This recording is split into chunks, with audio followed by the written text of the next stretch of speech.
from Shea Stadium in Flushing, New York. The Mets will try to build on their modest 2-game winning streak. They'll also try to continue the momentum they've built up over the last 2 days of the weekend in light of Todd Hundley's return as the Mets and Braves square off in the first of 2 here at Shea. Fans come into the ballpark, should have at least 35,000 or so in the house tonight, so we're told. So a good crowd for the opener of a quick 2-game series, especially quick because it concludes tomorrow with a 12:10 p.m. game when Masato Yoshii will face Denny Nagel. So Bobby Jones completing his warm-up tosses, and here's the Atlanta Braves lineup for tonight. All-star Walt Weiss will be the shortstop and lead off. Keith Lockhart at second, Chipper Jones batting third at third base, and he's had a hot home run bat. Andres Galarraga in the cleanup spot at first, had a rough series over the weekend in Florida. Ryan Klesko back after the appendectomy, did not play against the Mets in Atlanta. He's in left with Javi Lopez behind the plate, Michael Tucker in right, Andrew Jones in center field, and John Smoltz on the mound. They will face Bobby Jones, and Ralph, Bobby has not had a lot of success lifetime against the Atlanta Braves. He has had trouble his last 5 outings. He's allowed at least 1 home run in his 5 game starts. A total of 99 in his career, and he's pitching against the #1 home run club in the National League. They have 124. Jones has only won 1 of those last 5 starts, and he's 3-6 with an earned run average of 5.40 in his career against the Atlanta Braves. So we're underway. Walt Weiss takes a strike, 0-1. Weiss in a huge batting slump, which coincided with the illness of his son. If you watch the All-Star game, you know his son is back healthy again after that bout with the E. coli virus. Went with Weiss to Denver for the All-Star game, but he's only got 4 hits, as you see, in his last 39 trips.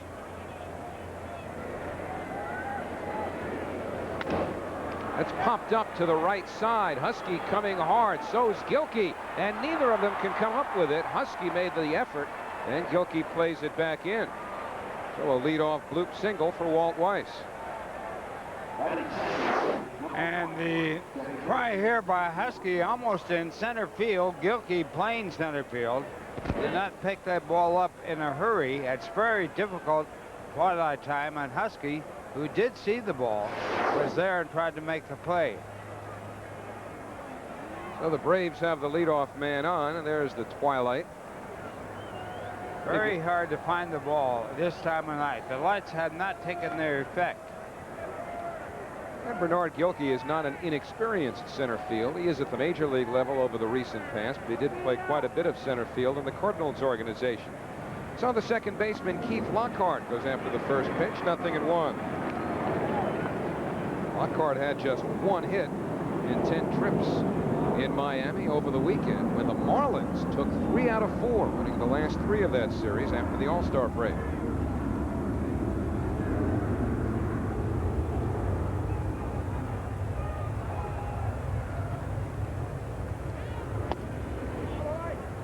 One and one now to Keith Lockhart.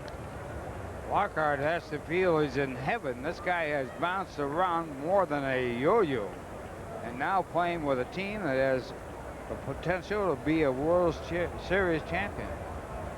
He's been trying to ignore some of the newspaper reports in Atlanta that indicated the Braves might be making a bid for Roberto Alomar should the Orioles decide to clean house. Way outside, 2-1. Bobby Cox denied that before the ball game. Said that John Sherhouse has not been talking to the Baltimore Orioles about Alomar. They are having some trouble in the bullpen. Mark Wohlers is in the minor leagues, and what has happened to Mark Wohlers is he's lost his confidence in throwing the ball over the plate, and they are very concerned because he has to come back to the major leagues at the end of this week. He had to ask to be sent out so he could work on his stuff. He's lost all his confidence in throwing the ball over the plate. As you look at Liam Mazzoni, the pitching coach of the Braves. Wohlers has been getting absolutely walloped down in the minor leagues. He's not even close. Well, he's not even close to the plate. He's throwing a lot of wild pitches, a lot of pitches off the plate, having trouble throwing strikes. And the Braves feel they need him, especially in postseason play. So 2-1 to Lockhart with nobody out. Top of the first, no score. Weiss on first after a leadoff single. And he's running. Lockhart hits it in the air. Gilkey lines it up. And there's one out. Weiss will come back to first. And Chipper Jones will be next. Third, number 10, third base. Well, the defense for the Mets, Huntley in left field, Gilkey in center, Huskey in right, Alfonso at third, Ordonez at short, Baerga at second base, Olerud at first, Piazza the catcher, and Jones on the mound. You have to wonder how difficult it is for Gilkey in center field. Seen the ball come off the bat in a different fashion. He's played left, he's played right. But he's a good athlete. He's got good speed. I guess with that good speed, you can just outrun a mistake as you look at Brian McRae, who's sitting out tonight. Well, it's easier to play center field than any other position. Hit hard, but the overshift pays off. They get the force there. Back to first, not in time. Ordonez was playing just about behind the second base bag as the Mets overshifted, and Carlos Baerga almost was able to pull it off. Did you see where Carlos Baerga ended up after he cut second base and flipped the... Now, that's a great alignment right there, taking a base hit away from Chipper Jones, and the throw to first base, just missing Jones. Well, this is a shift that Bobby has put on a chase cam, and he comes up with a play. That was a clean base hit taken away, and then the try for the double play, and almost impossible for Baerga to get anything on that ball at all. And Baerga ended up out at the shortstop position after throwing that ball. Andres Galarraga takes ball one from Bobby Jones. Ralph, when you played, did they position players as intently as they do today? No, they do more of that today, but I hit against the shift all my whole career, as did Ted Williams and Hank Sauer. And right there, the shift really did work. I know when I played and I was catching, you thought you were a genius. You were going to move the players around, but you really never did as a catcher. And the bench moved them occasionally, where today they study the alignments, which I think makes it even more difficult to be an offensive player. They have a record of every base hit and what direction it goes. And they take the percentage of where the guy hits the ball. Yeah, when you ask Bobby Valentine about it, he says, listen, we just have access to information that the media and the fans just don't have. So when you wonder why they overshift in certain situations, it's not a whim. It's based on statistical evidence. Downstairs to Galarraga, 2-1. We have spray charts on the hitters. Look at that. Now the team, the Mets and the Braves, they have the same charts, but more comprehensive. Mets got burned with the overshift over the weekend of the Montreal series. John Franco got a ground ball to the right side that went through the hole as Lopez was stationed pretty close to the second base bag. 2-2 to Galarraga, but you're not going to be right every single time. In this last instance, it saved a run. Play the percentage, no doubt about that, and it's really well done. Talked to Bobby Cox about this guy, Andres Galarraga, before the ballgame. He said they were very lucky that he was available as a free agent. They gave up on Fred McGriff, who's now in Tampa Bay. Again, you see Baerga towards the second base bag, but this one's hit in the air. Some room for Huskey to cover. Look how far out Baerga's going, and it's Baerga to make the play. Boy, he's done some sprints in this inning. Carlos Baerga going into foul territory across the right field line. So the Braves don't score in the first. There was a leadoff hit, and Bobby Jones on the mound. So it's Alfonso taking inside from John Smoltz, 1-0. Alfonso 9 hits in his last 29 trips over the past 7 games. Still trying to get that average significantly higher than that 265. He was a 300 hitter last year. 1-1 to Fonzie.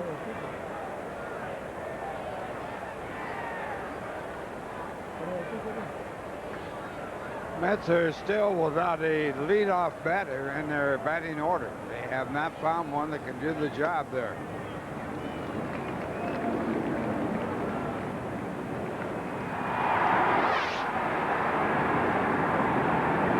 So Alfonso playing his 28th game in the leadoff spot. On-base percentage is what's so important. This is a tough throw for Weiss, and it's not in time. So Alfonso hitting like a leadoff hitter there. made that closer than I thought it was going to be. Ready, And second. Alfonso, as a leadoff man, gets a base hit. John Olerud. The old Baltimore chop, and unable to be fielded by Chipper Jones. And I'm with you, Fran. I don't know how Weiss made that so close. So Alfonso aboard and John Olerud coming up. Olerud had spent much of this season batting in the cleanup spot. Now he's in the 2-hole, hitting in front of Piazza. And it's probably not coincidental that John has gotten hot again. 1-0 to Olerud. Of course, he's only been the 2-hitter for a couple of games since Todd Hundley came off the disabled list, but John had 4 hits. First game that Todd played with Piazza batting directly in front of Olerud, or behind Olerud, pardon me. Batting number 2 is not that attractive with the Mets because the leadoff man has to have good speed and steal the base. You'll get a lot more fastballs. But in this case, Alfonso's not a guy who will steal a lot of bases, so the catcher and the pitcher can work on breaking pitches and off-speed pitches, and they don't have to stay with the heater. So Olerud will see all of Smoltz's pitches. Alfonso running, and Olerud shoots it through the hole. Alfonso is going to hold on at second base as Jones comes up with the ball, and the Mets have 2 on with nobody out. Looked like he hit an off-speed pitch and just hit it where Walt Weiss had vacated the area on the hit and run. Good bat control by John Olerud. Well, the hit and run is on here, and he hits the ball right through the vacated spot of the shortstop. Weiss trying to get back to it and unable to do so. So Alfonso gets to second base and did not get to third. He doesn't have that kind of speed. So now Fonzie in scoring position. Olerud at first, and here's Mike Piazza. And that's a strike, 0-1. Piazza with a couple of home runs in his career against Smoltz. 7 hits and 33 trips against the Braves right-hander. So the Mets trying to get the jump on the Braves.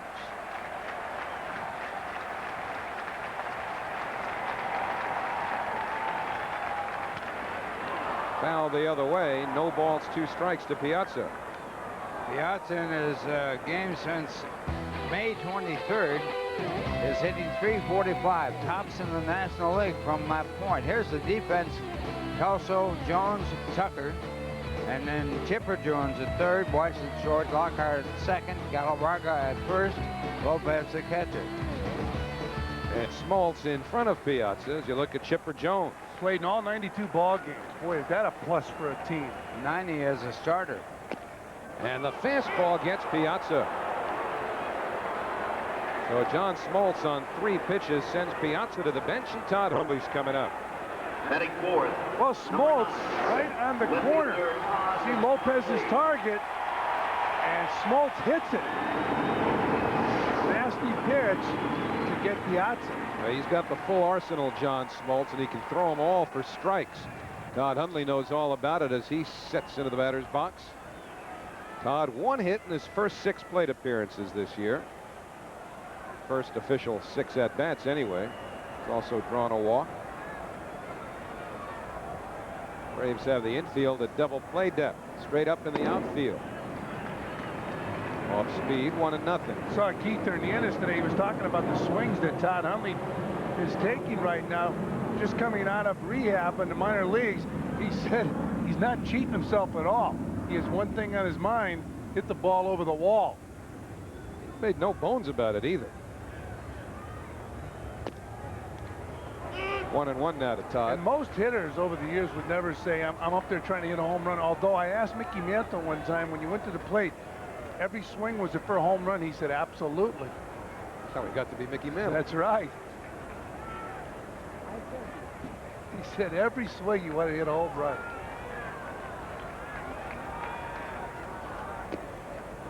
That's on the outside corner, 1-2. Speaking of Mickey, I went to his restaurant today with Bobby Valentine for a luncheon, and I was looking for my picture, and I finally found it. Where was it? It was in the men's room.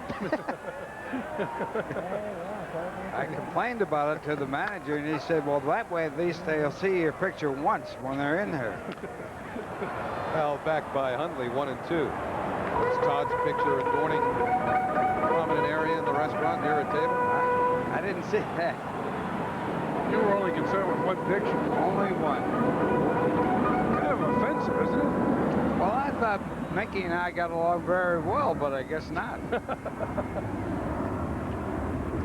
Not much speed there. Alfonso at second, Olerud at first, and 1 out. 1 ball, 2 strikes to Hundley. No score. We're in the first.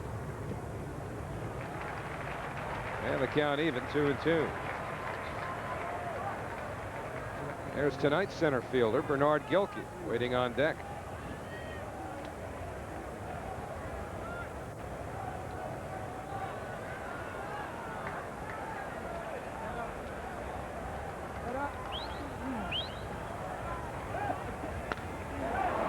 Popped up to the right side and foul, probably in the seats.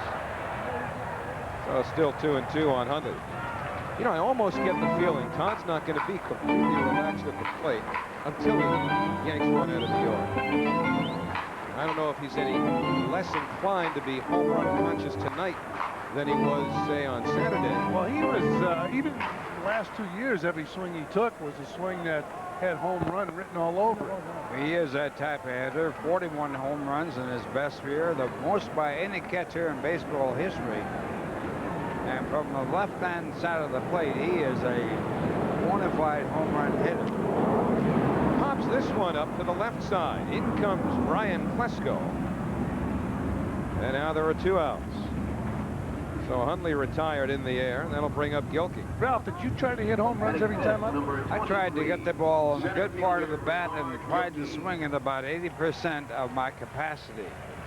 And I knew if I could do that and hit the ball in the good part of the bat, it would go out. Here's a guy right there, Butch Huskey, that should be up there averaging around 25 to 30 home runs for a number of years. He's got the power to hit more. Bernard Gilkey, the batter now, and he's only got 3 this year. Takes a strike from Smoltz, 0-1. The home run is the most important swing any hitter can take. All you have to do is take a look at the exhibition out in Coors Field, the home run hitting contest. They don't have bunting contests. Or a single contest. That's right. Fastball in, 1-1. When you figure that the ball gets to the plate from the pitcher to the catcher in about 4/10 of a second, and you got to determine, one, whether or not the ball is going to hit you, whether it's going to be a strike, and what kind of a pitch it is very complex. You get about, I would say, 2/10 of a second to really put the bat in motion and on the ball. It is the hardest single thing to do in sports.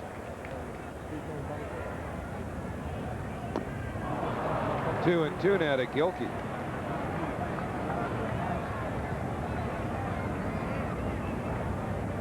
Ted Williams said that if pitchers were smart, nobody would hit. But then Warren Spahn said, if you were so smart, why did you only hit 400? Failed 6/10 of the time. That's right. And the fastball hit to center. Andrew Jones with another sensational catch. You're probably looking at the best defensive center fielder in all of baseball today. By the time he's done, perhaps in the last couple of decades. Andrew Jones is that good. Thanks to him, we're still scoreless. I believe in the '98 Mets. Show up at Shea for Friday Night Baseball on July 31st and stay for the post-game fireworks display, sponsored by Rheingold Beer.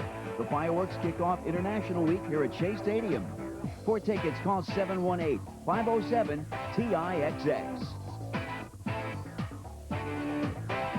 Show up at Shea for fireworks as we kick off International Week, July 31st.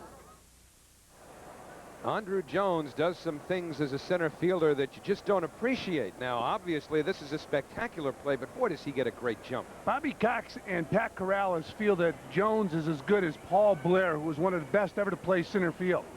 But they still give Willie Mays an edge over everybody. This kid's young, though. Yeah, he's only, well, so was Willie Mays at one time. This guy's 22 years old. Everybody was young once.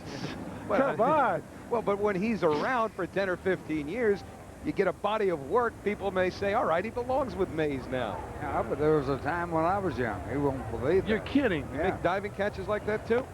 No, he was I young. just made easy catches look like that.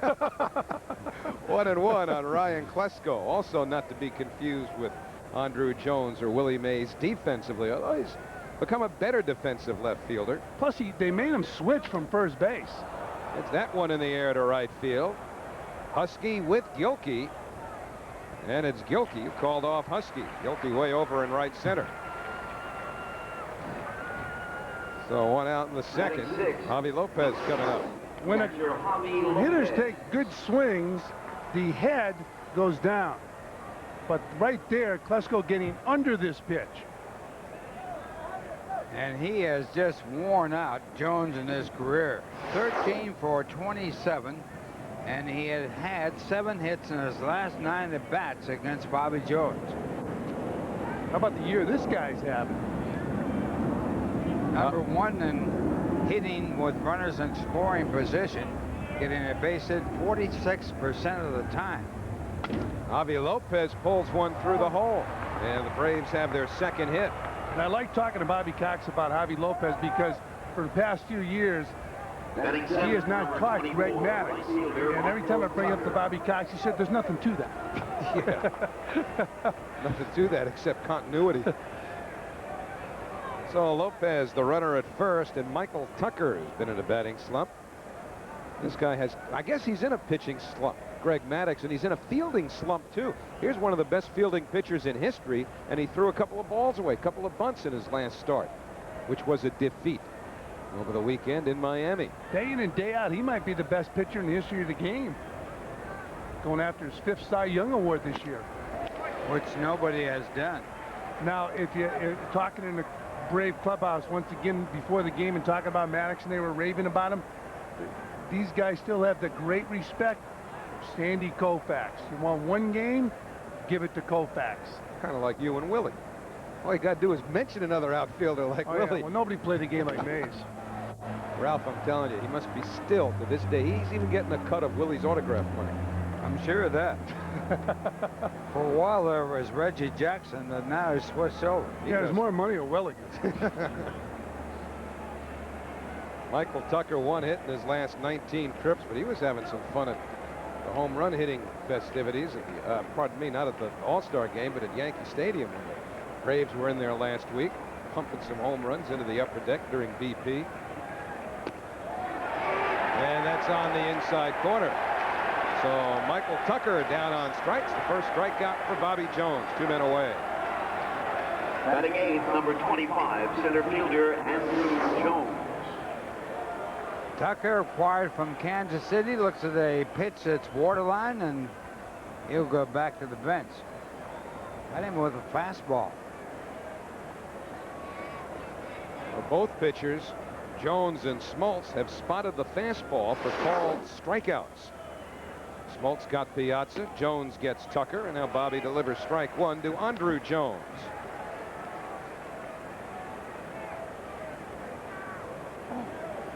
Right after the great postseason play a couple years ago by Andrew Jones, he fell into Bobby Cox's doghouse because he didn't work at it the following year. He's still in Cox's doghouse a little bit, having nothing to do with his performance on the field.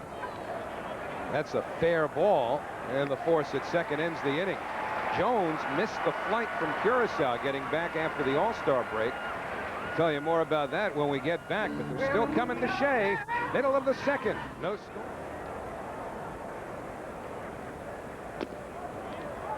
Inside 2-0. Baerga with 23 multiple hit games this year and has really improved defensively since joining the Mets. We saw him make a nice play tonight. 2 nice plays earlier in the game.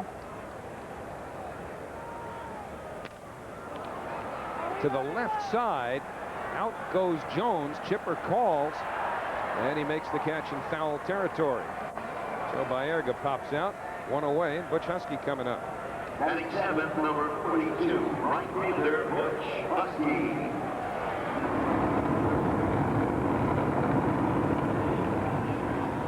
Well, Butch Huskey coming in off the 4-for-4 performance against the Expos on Sunday. I was talking to Butch before the game and pointed out to him, not that he didn't know it, but 3 of his hits in Sunday's game came off breaking balls, 2 strike breaking balls, pitches on which he'd been very vulnerable earlier this year as he takes a strike.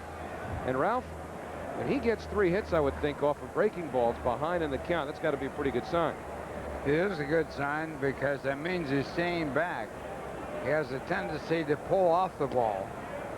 And right there, he takes 2 fastballs for 2 strikes. He's been hot, 8 hits in his last 13 at-bats. He's never had a base hit off John Smoltz. He is 0 for 8. When Smoltz came off the DL this year, he felt that he might have to go and become more of a finesse pitcher, but he realized his arm was even stronger, so he's throwing more fastballs. Lays off there, 1-2. And that's a pitch that Huskey has been chasing. The curveball out of the strike zone. Nice easy swings on Sunday too, going up the middle. And the 1-2, a little chopper. And Smoltz throws him out, 2 men away. So Huskey retired. Ray Ordonez coming up. Batting 8, number 10, shortstop Ray Ordonez. Smoltz allowed hits to the first 2 Met batters in the first inning. He's retired 5 in a row since then. In his first major league game start for Atlanta, he was the winning pitcher over the Mets. And his catcher was Bruce Benedict, who is now a coach for the Mets. Nice pick by Galarraga, and the side retired. 3rd inning at Shea, no score. Let's see about our Aflac trivia question for tonight. Revolving around maybe the greatest Brave, certainly I would think the greatest Brave of all time, Henry Aaron. What was his best output for 1 year? Chew on that while John Smoltz takes ball 1 from Bobby Jones. Pretty famous number.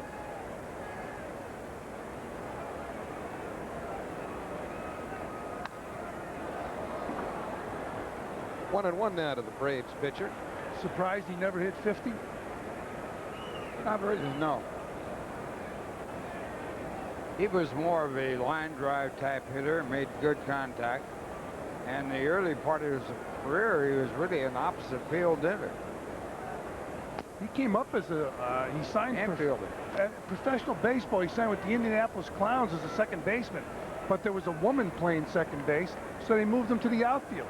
He also batted cross-handed. That's right.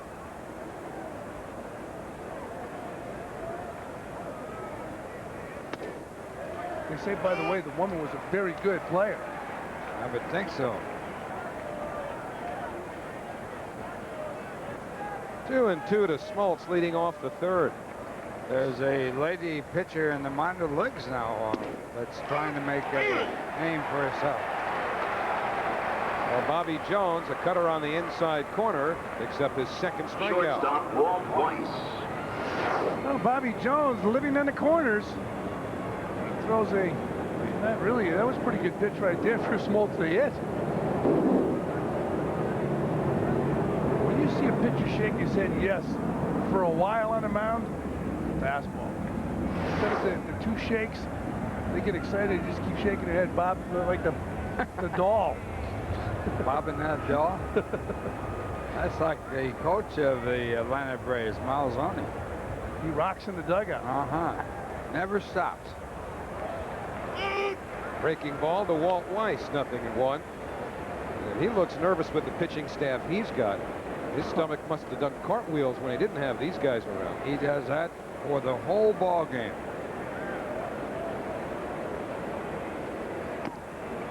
Downstairs, 1-1 to Weiss, who blooped the single to lead off the game.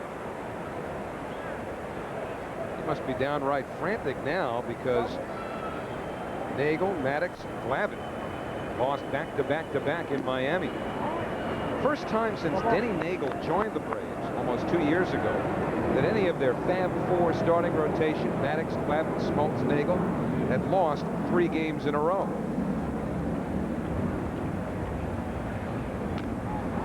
Off his foot, a foul ball, 2-2. There's an interesting story about Malzone. He used to collect bubble gum cards. He was a Yankee fan. He had Mantle, he had Ford, he had all the names, but he couldn't get a Gil McDougal. One of the guys in his classroom had a Gil McDougal, but he wouldn't sell it to him. And so he told the teacher that the kid had the cards under his desk.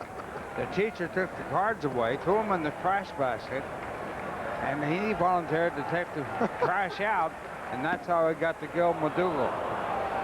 3-2. Well, he's a lot more cerebral than we were. We used to just flip him. And sooner or later, you'd grab a big pile and come up with one of the big boys.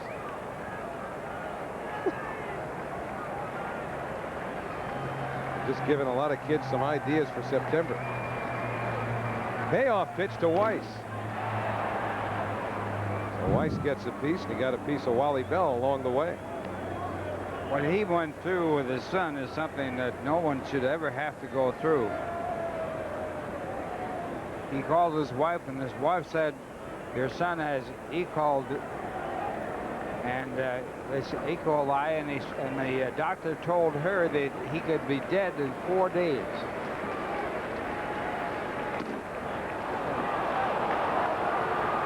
Weiss draws a 1-out walk. Second baseman Keith Lockhart. He took 5 days off to go, of course, to visit his wife and his son in the hospital. And he was on a kidney dialysis machine. And his eyes were swollen shut. He had all kinds of problems. But he finally got well and was at the All-Star game to see his dad play. The boy was there with his mother, Terry, and they were flown there by the owner of the Colorado Rockies in his private plane.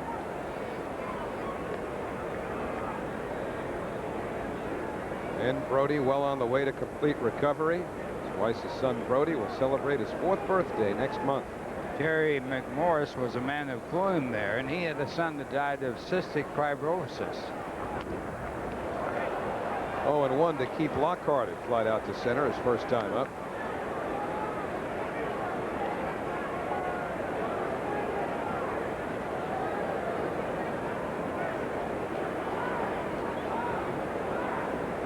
Told you about Smoltz's elbow problems. Well, Keith Lockhart, Braves second baseman, has been bothered by a sore left shoulder throughout this season. Missed some time earlier in the year because of it, so he's playing through some physical pain. Tony Graffinino gets some time at second base as well, and he has not hit much lately. Lockhart, though, hitting at .274. That's double play depth on the infield as Weiss measures his lead.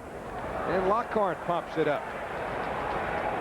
John Olerud in foul territory to make the catch. And there are 2 outs. Third baseman Chipper Jones. So Lockhart retired, and Chipper Jones coming up. Interesting thing about Chipper Jones, he's having a great year. He's hit 21 home runs, and they all have been as a left-hand batter. He has not hit a home run as a right-hand batter, although hitting for a good average. He's also hit Bobby Jones very well. 3 home runs against him. 8 for 26 now against the Mets pitcher. And again, the Mets are going to overshift on the infield. They did when Jones was up the first time, and it paid off as Ordonez, who you see there stationed to the right side as you look at it of the second base bag, was in exactly that position to snag the hard ground ball up the middle. Baerga had a sprint to the bag to get the force play, and then made a long throw to first, not in time to get Jones, trying to double him up.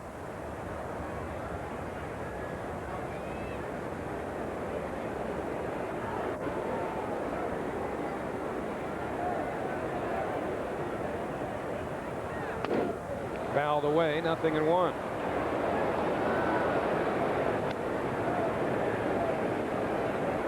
Here's the overshift. Ordonez to the second base side of the bag, which means Baerga can plug up the hole on the right side.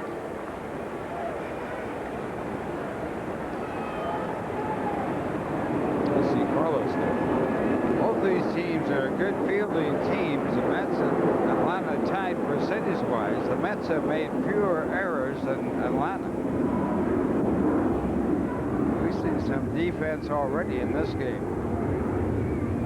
I was talking to Greg McMichael before the game, 1-1 to Chipper Jones, and he really appreciates the fact that he's got a solid defense behind him here. The month or so that he spent in Los Angeles was a different story. Eric Young, Jose Vizcaíno, and Bobby Bonilla were all out of the lineup occasionally at the same time. He had a lot of problems there.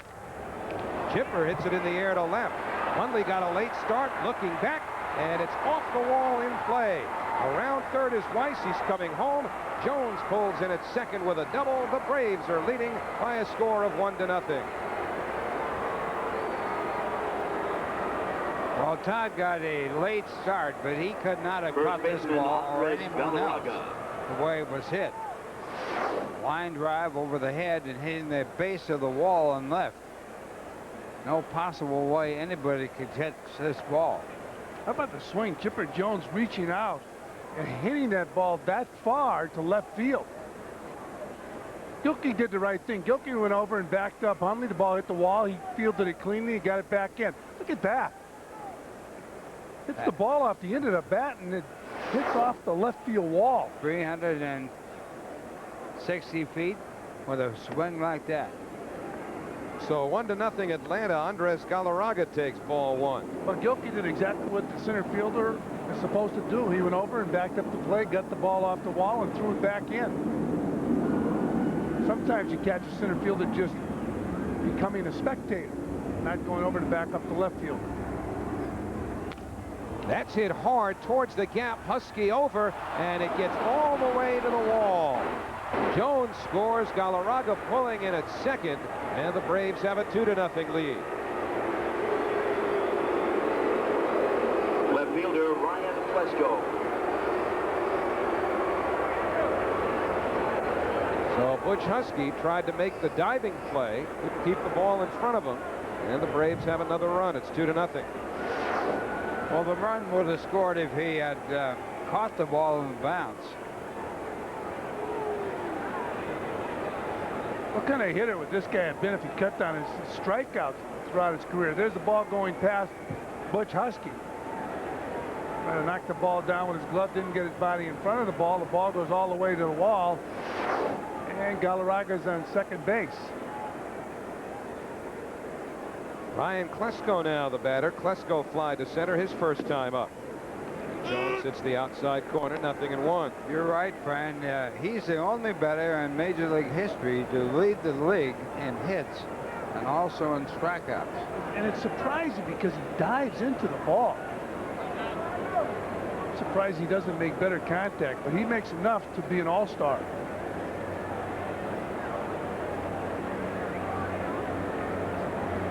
Galarraga went the entire weekend against the Florida Marlins without a run batted in. Here he's got, that's being scored strictly a double. That's got to be 1-1. Scored a single and an error. Yeah. He's got to get credit for an RBI there. Two men out. Chipper Jones running on contact. 1-1 to Klesko. Galarraga did not have a run batted in the entire weekend series against the Marlins in Miami.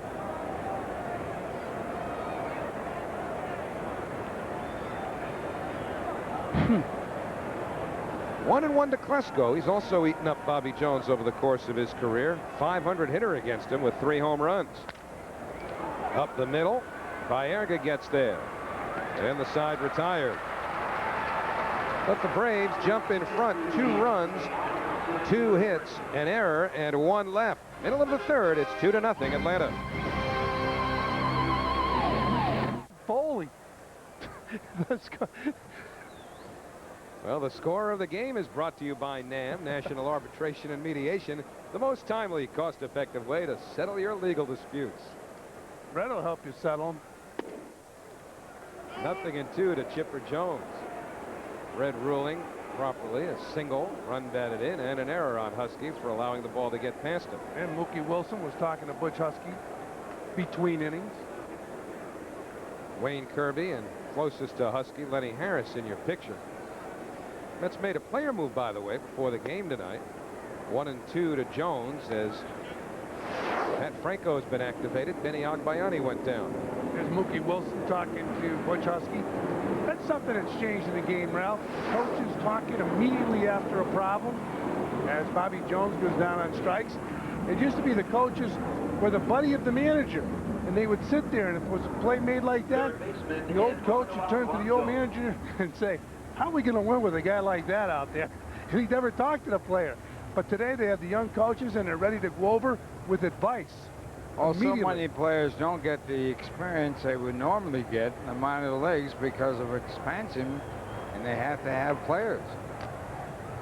Used to be 400 players in the major leagues. Now there are, what, 700? Close to it.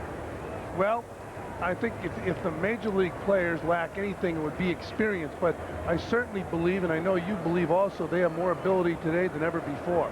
The ability is there. I like the way you agree. Hit hard, but foul by Alfonso. 0-2. Think about it, Ralph. When you played, there were 16 teams. There are almost double that many now. So, yeah, 400 when you played, 750 major leaguers today. But for a long time, they were not taking from the pool of black players. And also the players from other countries. Alfonso down on strikes. 3 strikeouts now for Smoltz, 2 away. First baseman, John Smoltz. New York Mets baseball is brought to you in part by your Tri-State Ford dealers. Expect more, get more. Let your Tri-State quality Ford dealers show you why there's more to afford. Now, of course, you've got the Asian Americans, or at least the Asian market that's been opened up to American baseball. So the talent pool is global today. John Olerud singled his first time up. He's done it twice. Hustling over is Tucker. As Olerud holds on at first, he's 2 for 2, and Piazza's coming up. Catcher Mike Piazza.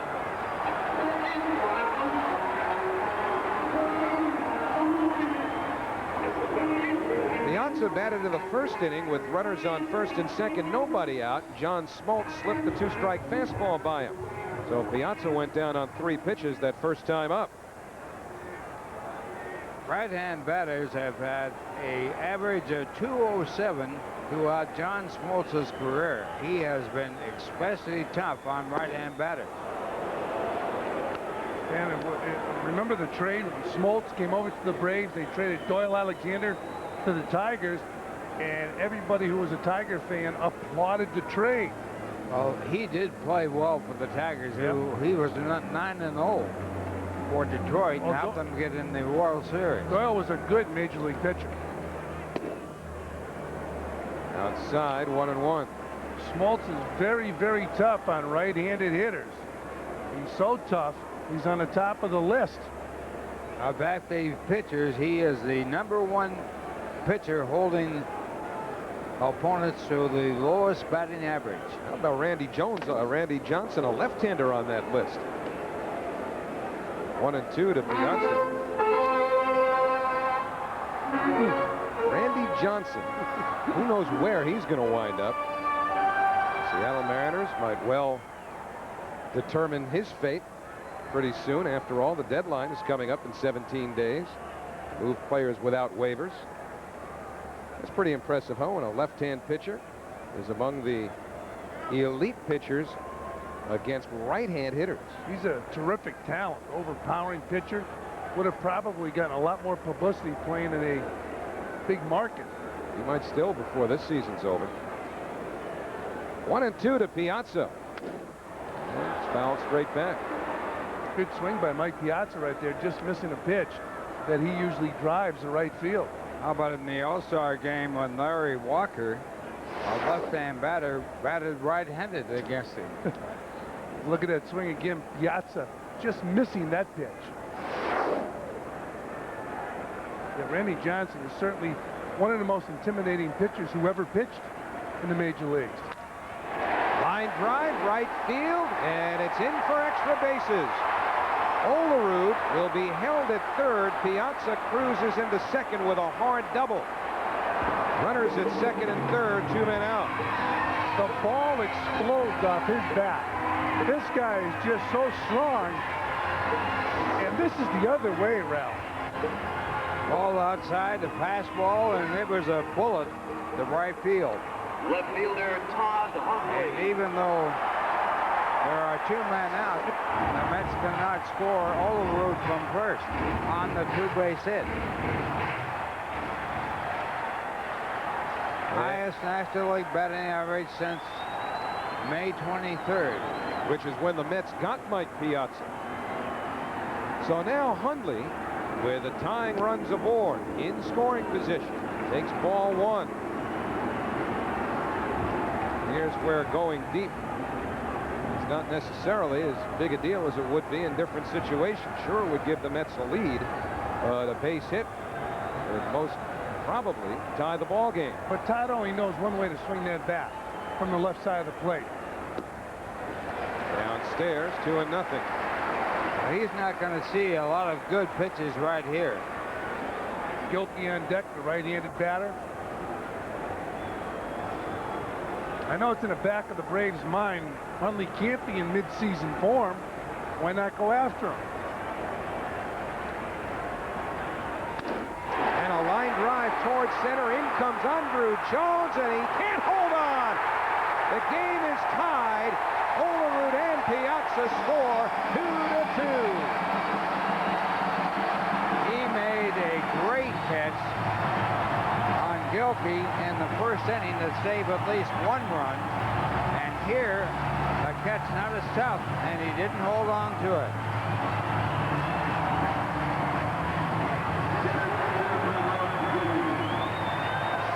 Well, some people think he's the best defensive center fielder in the game. Hundley with the big swing hits the ball off the end of the bat. And Andrew Jones made a nice effort, but when he hit the ground, the ball bounced out of his glove. Reaction in the Braves dugout. Smaller glove, Ralph.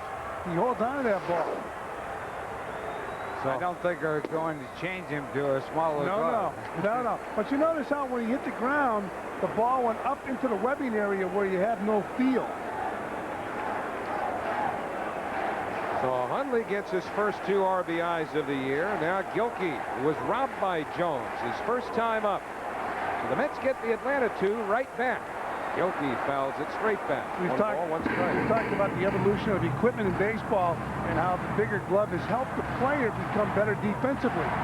Occasionally, not that often, it can hurt a fielder. The ball gets up into the webbing area of the glove and you don't have a real good feel for it. You notice how Jones tried to close it with his meat hand when he hit the ground, but it was too late. He must have felt the ball going up as he hit the ground. That glove is really a monstrous glove. Watch when he hits the ground. Watch it with the bare hand. Now he comes up, he tries to hold on to it, hits the ground. A throw in behind Hundley at first. Todd just does get back. And he couldn't get that bare hand up in there in time to hold on to that ball. That ball should have been caught.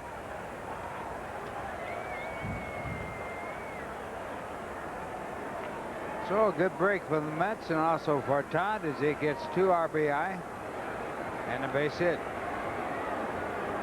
3-1 to Gilkey. And Gilkey's aboard. First walk issued by Smoltz, and Baerga will bat with runners at first and second. Mentioned that Bobby Cox was a little annoyed, more than a little annoyed, at Andrew Jones a couple of days ago.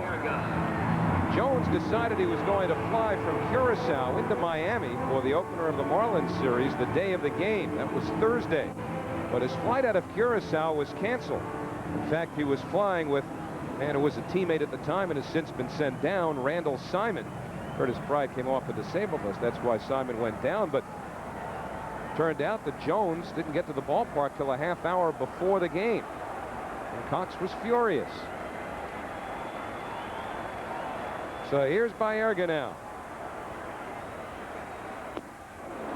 0-1 at the split. There's a moral to that story. If you're a utility ball player trying to make the club, you don't go home.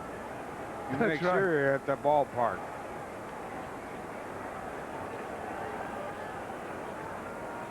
Randall Simon knew his days must have been numbered with Curtis Pride ready to come off the DL. He had no chance. 0-1 to Baerga. And now the count evens. So Huskey waits on deck. Remember, it was Huskey who made an error on a base hit by Andres Galarraga in the 3rd inning. Didn't contribute to an Atlanta run. One would have scored anyway.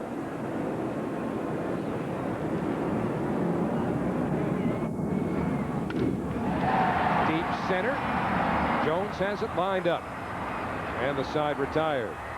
Let the Mets get even. After 2 out and nobody on, they scored 2. There were 3 hits and 2 left. Hundley's 2nd hit since his comeback scores 2. Gets the Mets even. With Todd Hundley batting. So we go to the 4th inning, and here's Fran Healy. All right, Howie, as Javi Lopez takes a strike from Bobby Jones. We're all tied at 2. 4 hits in his game by the Braves, 5 for the Mets.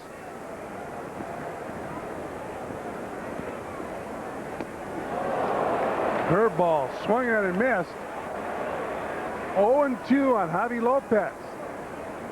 Javi having a real solid year offensively and defensively. Braves pitchers are very happy with him now. He's happy with his offensive production. 301 batting average, 20 home runs, 66 RBIs. Off the plate and down, 1-2 on Lopez. He is doing something no Brave catcher has done since Joe Torre played there with the home runs. A lot of people forget Joe Torre was an excellent catcher with a great throwing arm. 1-2 pitch. Foul out of play, so we'll do it again at 1-2. Lopez 1 for 1 in his game. He singled in the 2nd.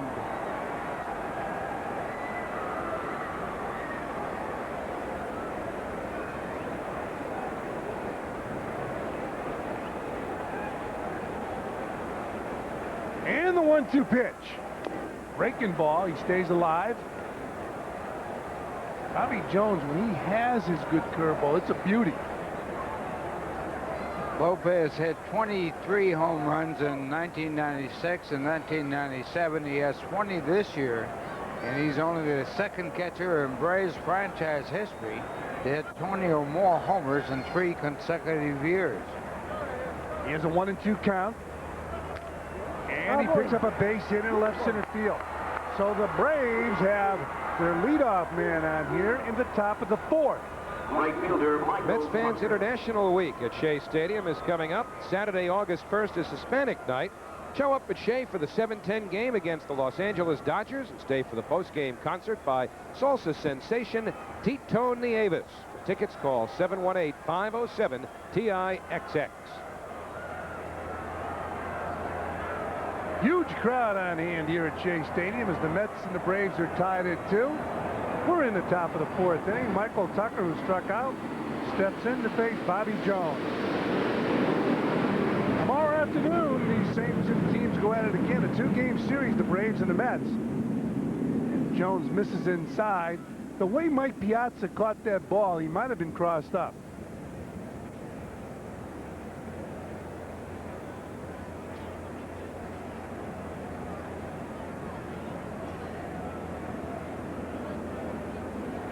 So 1-0 on Tucker.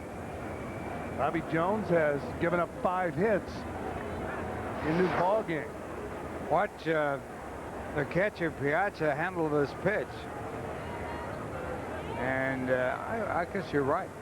He immediately went out and talked to Bobby Jones. And the 1-0 pitch, Tucker fouls it off, so it's 1-1.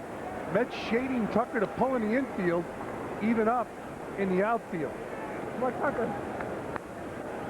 The outfielders play off the center fielder with the Mets. And if Mookie Wilson feels he has to move the outfielders, he will. But he really leaves it in the center fielder's hands. 1-1 pitch. Outside. 2-1. Bernard Gilkey in center field tonight, so maybe Mookie Wilson will have more input since Bernard is usually in left field.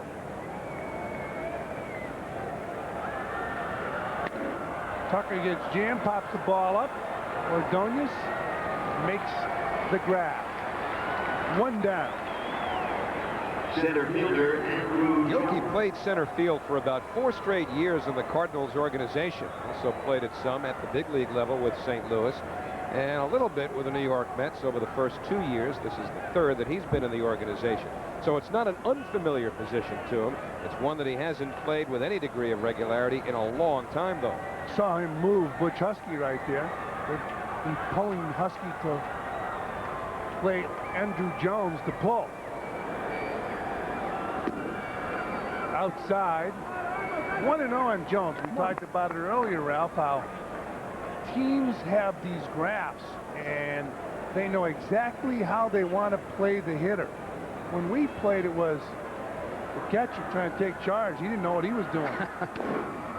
But you know, you did it with authority. You walked out in front of the plate, you move the outfielders around, move the infielders around, then you go back and sit down and say, boy, I hope I'm right. And the other thing is the guy will move over and they move right back. Say that, I'm not going to listen to that moron.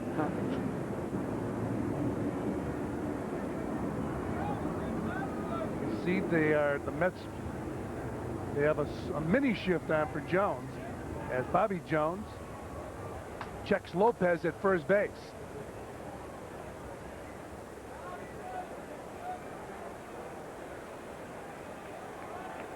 Andrew Jones, the Braves are touting him as the best defensive center fielder in the game. He fouls off the curveball. And this is one reason why right here. This play on Gilkey was a great play. This play on Huntley was not a great play. He should have stayed on his feet and caught that ball. 1-2 on Jones. The Braves compare him favorably with Vladimir Guerrero, the fine right fielder with the Montreal Expos. And the 1-2 pitch misses. 2 balls and 2 strikes. The Braves have had some pretty good center fielders over the past few years. They had Marquise Grissom, who was an outstanding defensive center fielder. They had Kenny Lofton, who didn't prove to be any good. He did not play well in center last year. In fact, the Braves were really down on Kenny Lofton. They were amazed at the Gold Gloves he won, and they referred to the Gold Gloves as fool's gold. But Kenny Lofton happy to be back in Cleveland with the Indians. And you know what's amazing, Ralph? A few years ago during the strike, Gene Orza, the attorney for the Players Association, would be with all the player reps day in and day out. And he told me the one player that all those major league players raved about was Kenny Lofton. And yet when he got in the National League, he struggled. Had a tough time, but he was hurt a lot, too. Well, there was a cross-up earlier with Bobby Jones pitching to Mike Piazza. And now, unable to get together on the signs, a conference on the mound necessitated. So it's 2 balls and 2 strikes on Andrew Jones. He's 0 for 1 in his game. Piazza looking into the dugout. They get the sign whether or not to throw to first or a pitch out from the dugout. Off the plate outside, so it's a full count on Jones. 1 man out here in the top of the 4th inning. We're all tied at 2.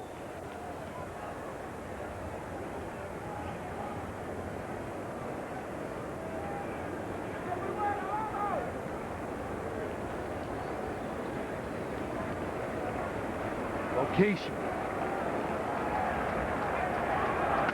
Oh, there's a hard hit ball down the left field line. Extra bases for Jones.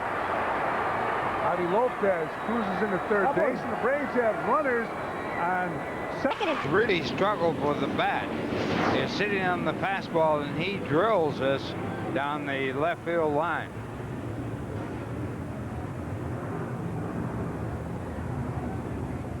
Ordonez went almost to the corner himself to take the cutoff throw from Hundley, trying to shorten up the throws for Todd. So with runners on 2nd and 3rd, Jones on 2nd, Lopez on 3rd, the batter, John Smoltz. Smoltz is 0 for 1. Infield is in.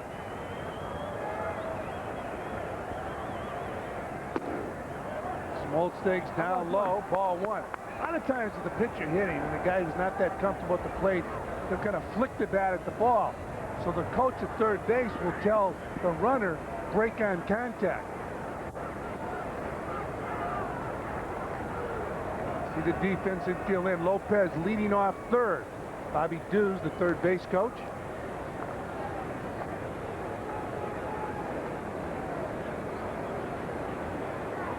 And a 1-0 pitch, fastball. Once again, now look to me like Piazza get crossed up again. I think you're right. He's going right out to Jones. And they've had at least 3 problems getting together, or so it would appear. Almost looked like whatever you could see through the mask told you that Piazza was smiling or laughing in that exchange. Sometimes you complicate the thing too much for the pitcher or for yourself. He does that with his hand. The motion he did to Bobby Jones is take the sign again. 2-0 pitch. Swung on and missed 2-1.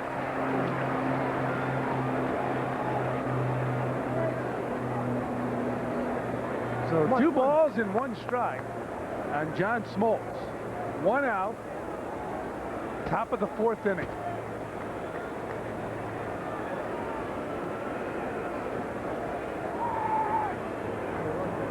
Fake the third.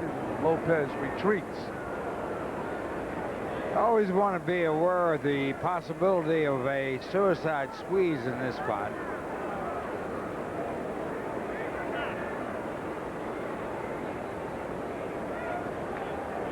And a 2-1 pitch.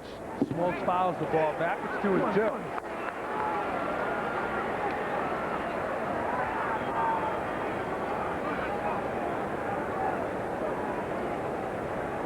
Bobby Dews, the third base coach, talking to Lopez and yelling out to Andrew Jones, who's on second base.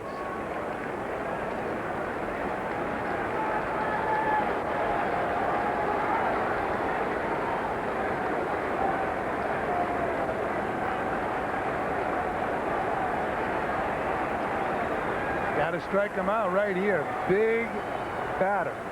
The pitcher with 2-2. Would you bunt him now, Ralph? No. Wow! How about that? Base hit in the right field. Huskey getting the ball in. Howie Lopez has scored the go-ahead run. Good hitting by John Smoltz. He had to put the ball in play, and he did. His 4th run batted in of the season and his 4th base hit. He is a good hitting pitcher, and he takes this breaking ball and hits it to right field.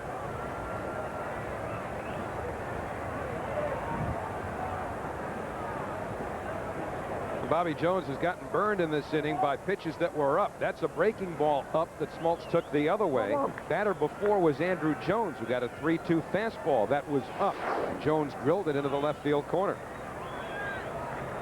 So Smoltz on first, Jones on third, and the batter Walt Weiss is 1 for 1. He has a single, he's walked, and he scored in this game. He takes a fastball for a strike. It's 0-1 on Weiss. And Weiss will bunt in these situations too. Mets are playing back for the double play.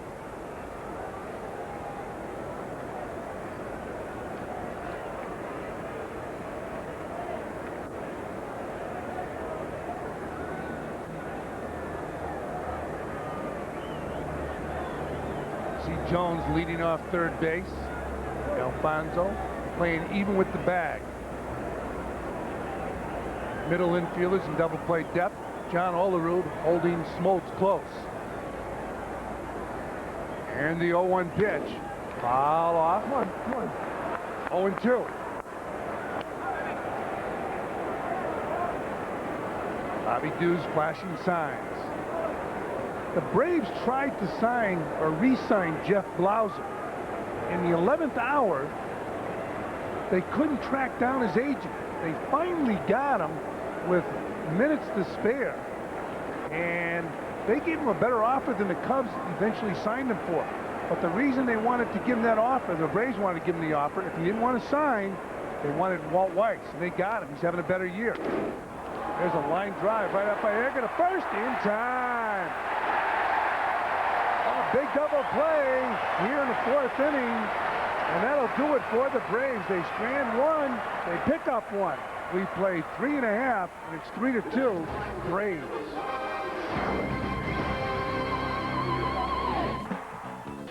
Oh, back here at Shea Stadium, our Aflac trivia question. Hank Aaron hit 755 career home runs. What is the most home runs he ever hit in one season? The number on his back. Number 44. No, 47. How about that? He must have hit 3 in the rain. Jesse or us. I thought it was 44, Ralph. I'm with you. Let me tell you something. Ralph just set you up, Fran. That's all it was. Well, let me tell you something, Ralph. Since you're wrong, I'm getting out of the car.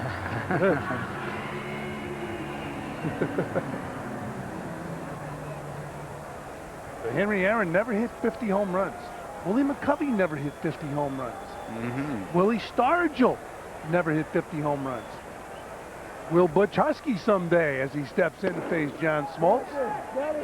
He takes up high. It's a strike. Now, what do you, Ralph, you played 10 years. 369 home runs. When I went to school, that was 36.9 you averaged a year.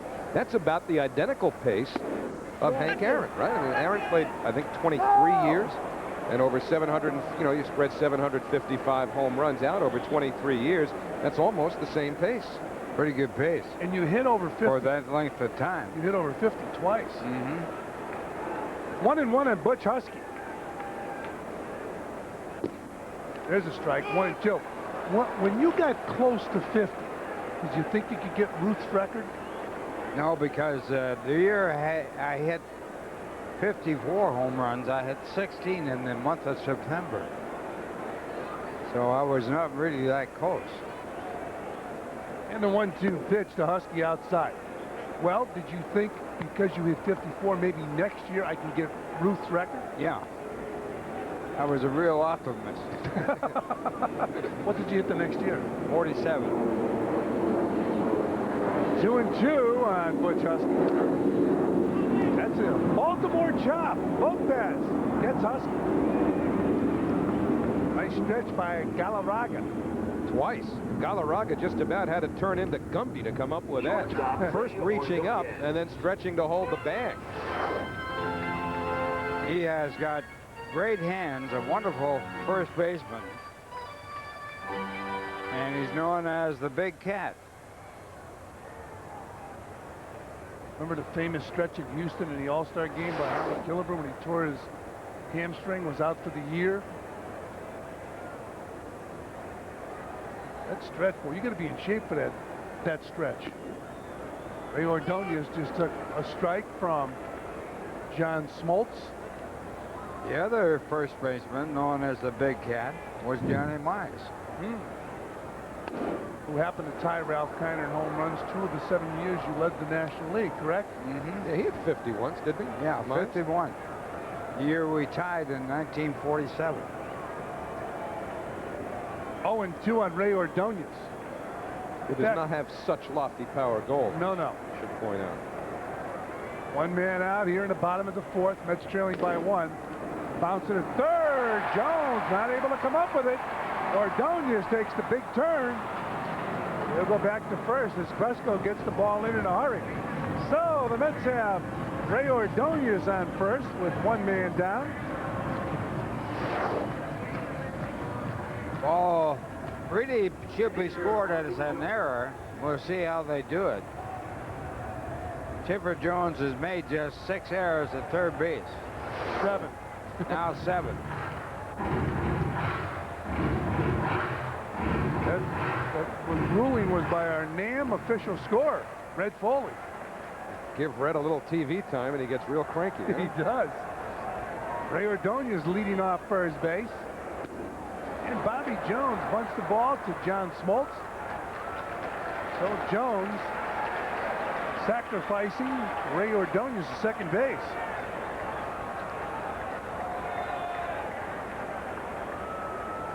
Bobby Cox lamenting 2 plays so far that weren't made. Bobby Jones congratulated for one that he did, dropping down a perfectly executed sacrifice punt. As Bobby Cox wasn't happy with Andrew Jones not coming up with a Husky sinking liner. And now the error on Chipper Jones. But when you're 60 and 32 as the Braves are, you got to find something to be unhappy about. And a very underrated manager, Bobby Cox.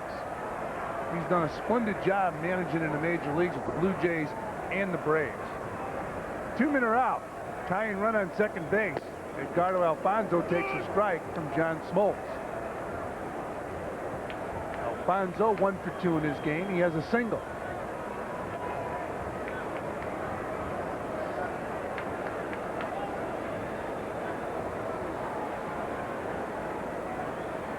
And the 0-1 pitch, ground ball is short. He should do it to the Mets. Weiss to Galarraga. And the Mets go down, stranding a runner on second base here in the bottom of the 4th. As we travel to the 5th inning, it's 3-2. Alyssa Malak, a discovered card on her 9th birthday. Yeah, they give credit cards about 9 now, don't they? Let her go out and have a good time. We want to wish her a happy birthday. Thank you. You bet. Bastille Day. My mother-in-law celebrating a birthday tonight too, Claire Dalgan, but Alyssa at the age of 9 already is asking me 3 times a week, are they going to sign Piazza or not? Is he going to stay or what? And I'm not kidding. She's a softball player, right? Well, now she wants to catch because Piazza's here. Well, it's 1-1 on Keith Lockhart. Mike Piazza doing the catching tonight. Alyssa Rose will be catching in some softball field in Long Island shortly. There's a ground ball foul. 1-2. I'd like to wish a friend of mine a happy birthday, Gordon Hall, but it's no use to wish him a happy birthday. He's too cheap to have Fox on his TV. So you're close with him, huh? Yeah, good friend of mine. Charge him for a tape. 1-2 on Lockhart. Inside. 2 balls and 2 strikes. Any other birthdays? That's it. No? Howie? Yeah, you've always got the laundry list. No. I learned from one of the best. Yes, Bill. But thank you. Happy birthday, Alyssa. Give your mother-in-law the credit card. It's her birthday. She got one. 2-2 on Keith Lockhart. There's a bullet. Nice play, Olerud. Jones beats Lockhart to first. What a play. Soft hands, John Olerud. Well, these 2 teams are tied for first for fielding percentage. And we've seen some spectacular plays here tonight. Great play by Olerud.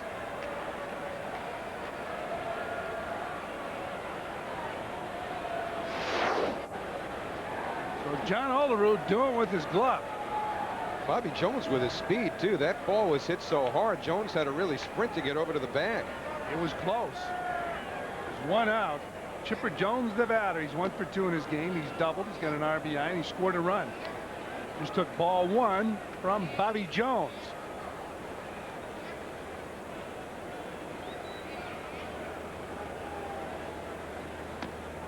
Inside.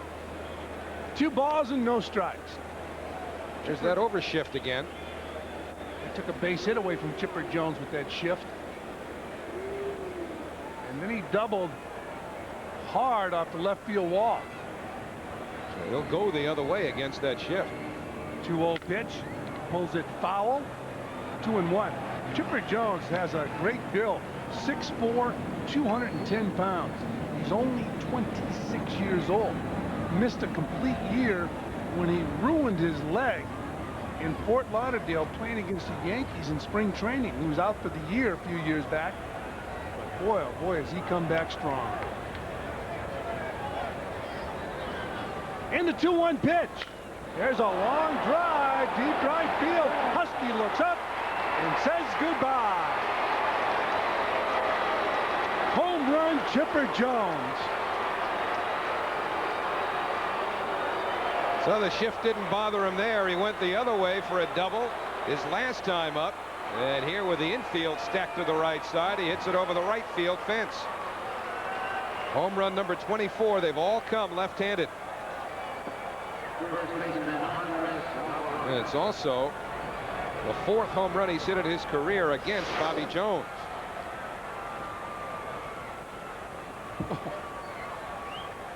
No doubt about this one as he takes the off-speed pitch out of the ballpark. Andres Galarraga steps in and takes outside ball 1. And Ralph, you mentioned earlier how Jones, when he hits a home run, it's usually from the left side of the plate. This year, everyone that he has hit has been as a left-hand batter. Galarraga 1 for 2, and he swings and misses. So it's 1 ball and 1 strike on Andres Galarraga. We mentioned that he is the only player to lead the league in hits and also strikeouts. He had 184 hits and struck out 153 times. And he drives this ball in a gap in left center field, but Gilkey gets over there and makes the grab. 2 down.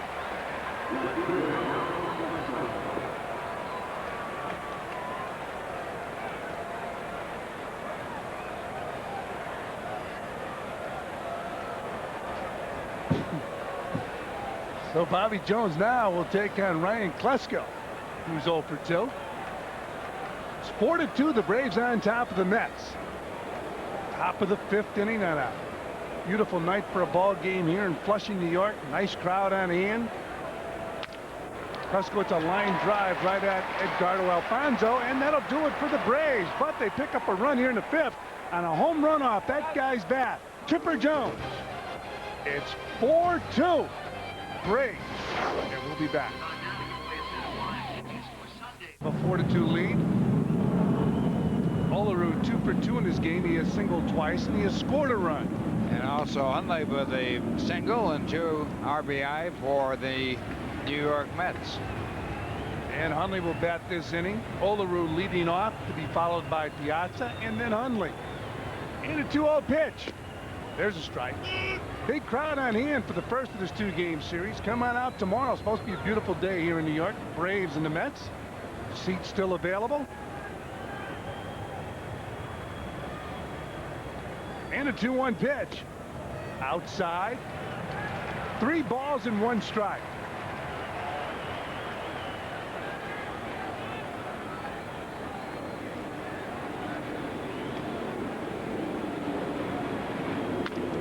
It's a ground ball up the middle.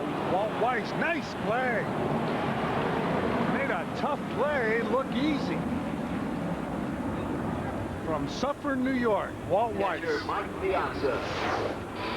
And you're right, Fran. This is a tough play, and he made it look like a routine play. Gets his man at first, 1 away.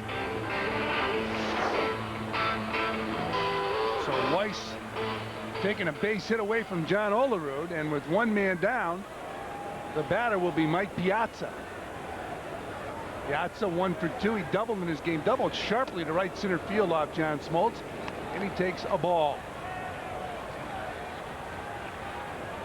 Now batting .312. He stays over that 300 mark. Fouls it back. 1-1. Even the balls he has fouled off tonight, he's had good rips. Todd Hundley on deck. 2 of the strongest men in baseball right there. Number 9, Todd Hundley. And number 31, Mike Piazza. He gets the ball off the end of the bat to second base. Lockhart to Galarraga. 2 down. Well, the World Light Heavyweight Unification bout is coming to Madison Square Garden this Saturday. Roy Jones Jr. against Lou Del Valle. Tickets available through Ticketmaster, 212-307-7171. And with 2 men gone here in the bottom of the 5th inning, Todd Hundley steps in. Hundley 1 for 2. He has a single and 2 RBIs. He takes outside, ball 1. Todd Hundley, 29 years old. Good changeup. Andrew Jones in center field playing Todd Hundley to pull the ball. Why should that be significant? Well, it's the only Met batter that Jones plays to pull. He's a step or two the other way against everyone else in the Mets lineup. And the 1-1 pitch up high. Well, one of the reasons he's got such great speed that he can cut off some of the gap the other way and still get to balls that are pulled. When you play with a guy like Andrew Jones, if you're a right fielder and a left fielder, the most important thing is to say you got it. There's a strike, 2-2. You ever say that to a center fielder, Ralph? All the time. Take it. A lot of room. A lot of room. He had a lot in Forbes Field. 2-2 pitch. Pulled to the right side. Lockhart charging. Flips to Galarraga, and that'll do it for the Mets. They go quietly here in the bottom of the Shea Stadium. 4-2. The Braves on top of the Mets. Now back in with the play-by-play in the Delta schedule. Howie Rose. All right, let's tell you what's coming up. Brought to you by Delta Airlines. Sleep fast tonight because the Braves and Mets are right back at you at noon tomorrow. Channel 9 has that. We'll take the first two of the Phillies series Thursday and Friday. The Phillies only a game behind the Mets in this wild card scramble at the start of play tonight. And the series will continue through the weekend. And the Pirates come in on Monday and Tuesday. 4-2 Atlanta. We go to the 6th. Javi Lopez 2 for 2 facing Bobby Jones. And a fastball hit the other way and deep. Huskey towards the warning track. And he makes the catch. Good play by Butch Huskey, who had plenty of ground to cover. One man away. Bobby Valentine thinks that Butch Huskey gets the best jump on the ball of all the outfielders, Ralph. And a good one right here against the right-hand batter. Keep your eye on the ball. Look it into your glove, and that's away. So 1 out, nobody on. Michael Tucker struck out and popped up. And that's just off the inside corner. You don't hear that saying much anymore, keep your eye on the ball. Probably the most important thing in baseball.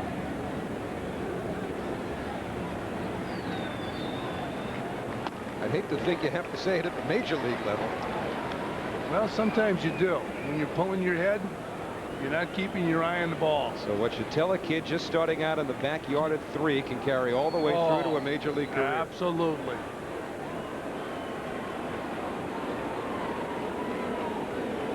How about the old Little League standby when a kid takes a ball that's 10 feet over his head and he hears "good eye" from the manager? You hear that in a big league game? Sometimes. If you're the wrong kind of hitter, right? Right. If they want you to walk. Inside, 3-1.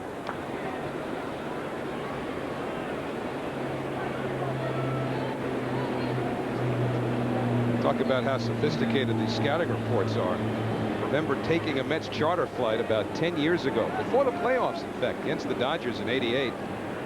3-1 to Tucker, fouled, and Bill Robinson, the hitting coach at the time, was going through an impromptu scouting report on his own hitters, the Mets hitters. And I won't tell you who the Mets hitter in question was, but somebody said to him, "What about so-and-so?"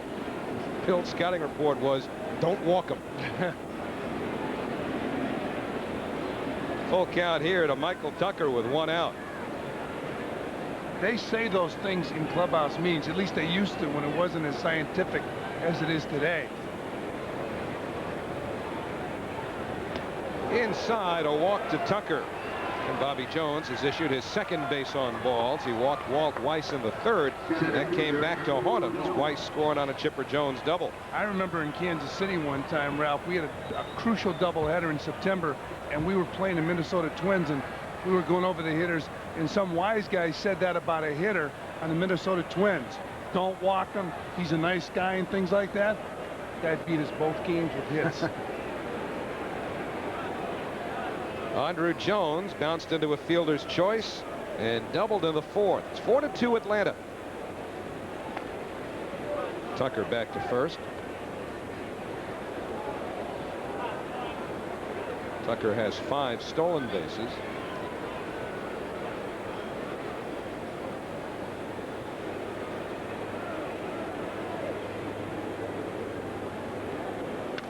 It's fouled straight back, 0-1. started play tonight, having gained some ground in the last few days as Bobby Dews, the third base coach, relays the signs to the runner Tucker and the batter Jones. But when play started tonight, the Giants led in the race for the wild card by a game and a half over the Cubs, 3 over the Mets. But the Mets and Giants are even in the loss column. Giants playing tonight in Los Angeles. Cubs leading the Pirates 7-4. That's in the last of the 7. And don't forget those Phillies coming in here for 4 this weekend, trailing the Mets by just 1. Phillies playing good baseball. They have a good club. Should be a good series here in New York. Pirates come in during this homestand. Pirates played the Mets tough in Pittsburgh. Mets lost 3 games to the Bucks the first week in June, and Al Leiter in all likelihood will pitch Saturday against the Phillies. The official announcement won't come until tomorrow, allowing for any possible soreness from Leiter's throwing session today. Al thinks he'll be ready to go Saturday. Breaking ball missed, 1-1. Now threw for 12 minutes or thereabouts earlier today.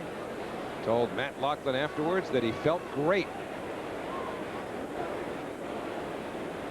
So as of today, let's see, this is 18 days since he got hurt.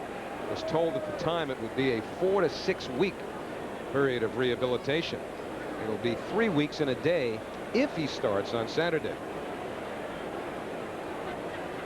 And it looked as though his bubble was about to burst this year. Sucked it right back up, and he's going to be out there Saturday. 2-1 to Jones. Again, the official announcement has to wait just in case there's any ramification from this session today.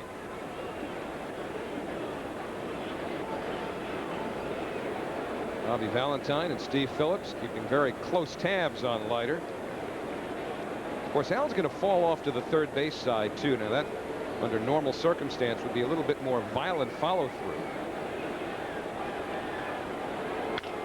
And a bouncing ball. Nice play, Alfonso. There's one. Baerga hangs in, and a quick pick by Olerud. Good play all around as the Mets turn the double play. It's time for the Coors Light Silver Bullet 6th. Maria Vella from New York is today's lucky fan. So if a Met homers this inning, Maria gets dinner for 2 at a participating Ruby Tuesdays. Bernard Gilkey, Carlos Baerga, and Butch Huskey will try and send it to Ruby Tuesdays. Gilkey takes one on the outside corner, 0-1. Bernard flied to center. Andrew Jones made an outstanding play to rob him in the first inning, and then he drew a walk. And the slider misses. 1 ball, 1 strike. 4-8-1 for Atlanta. 2-5-1 for New York.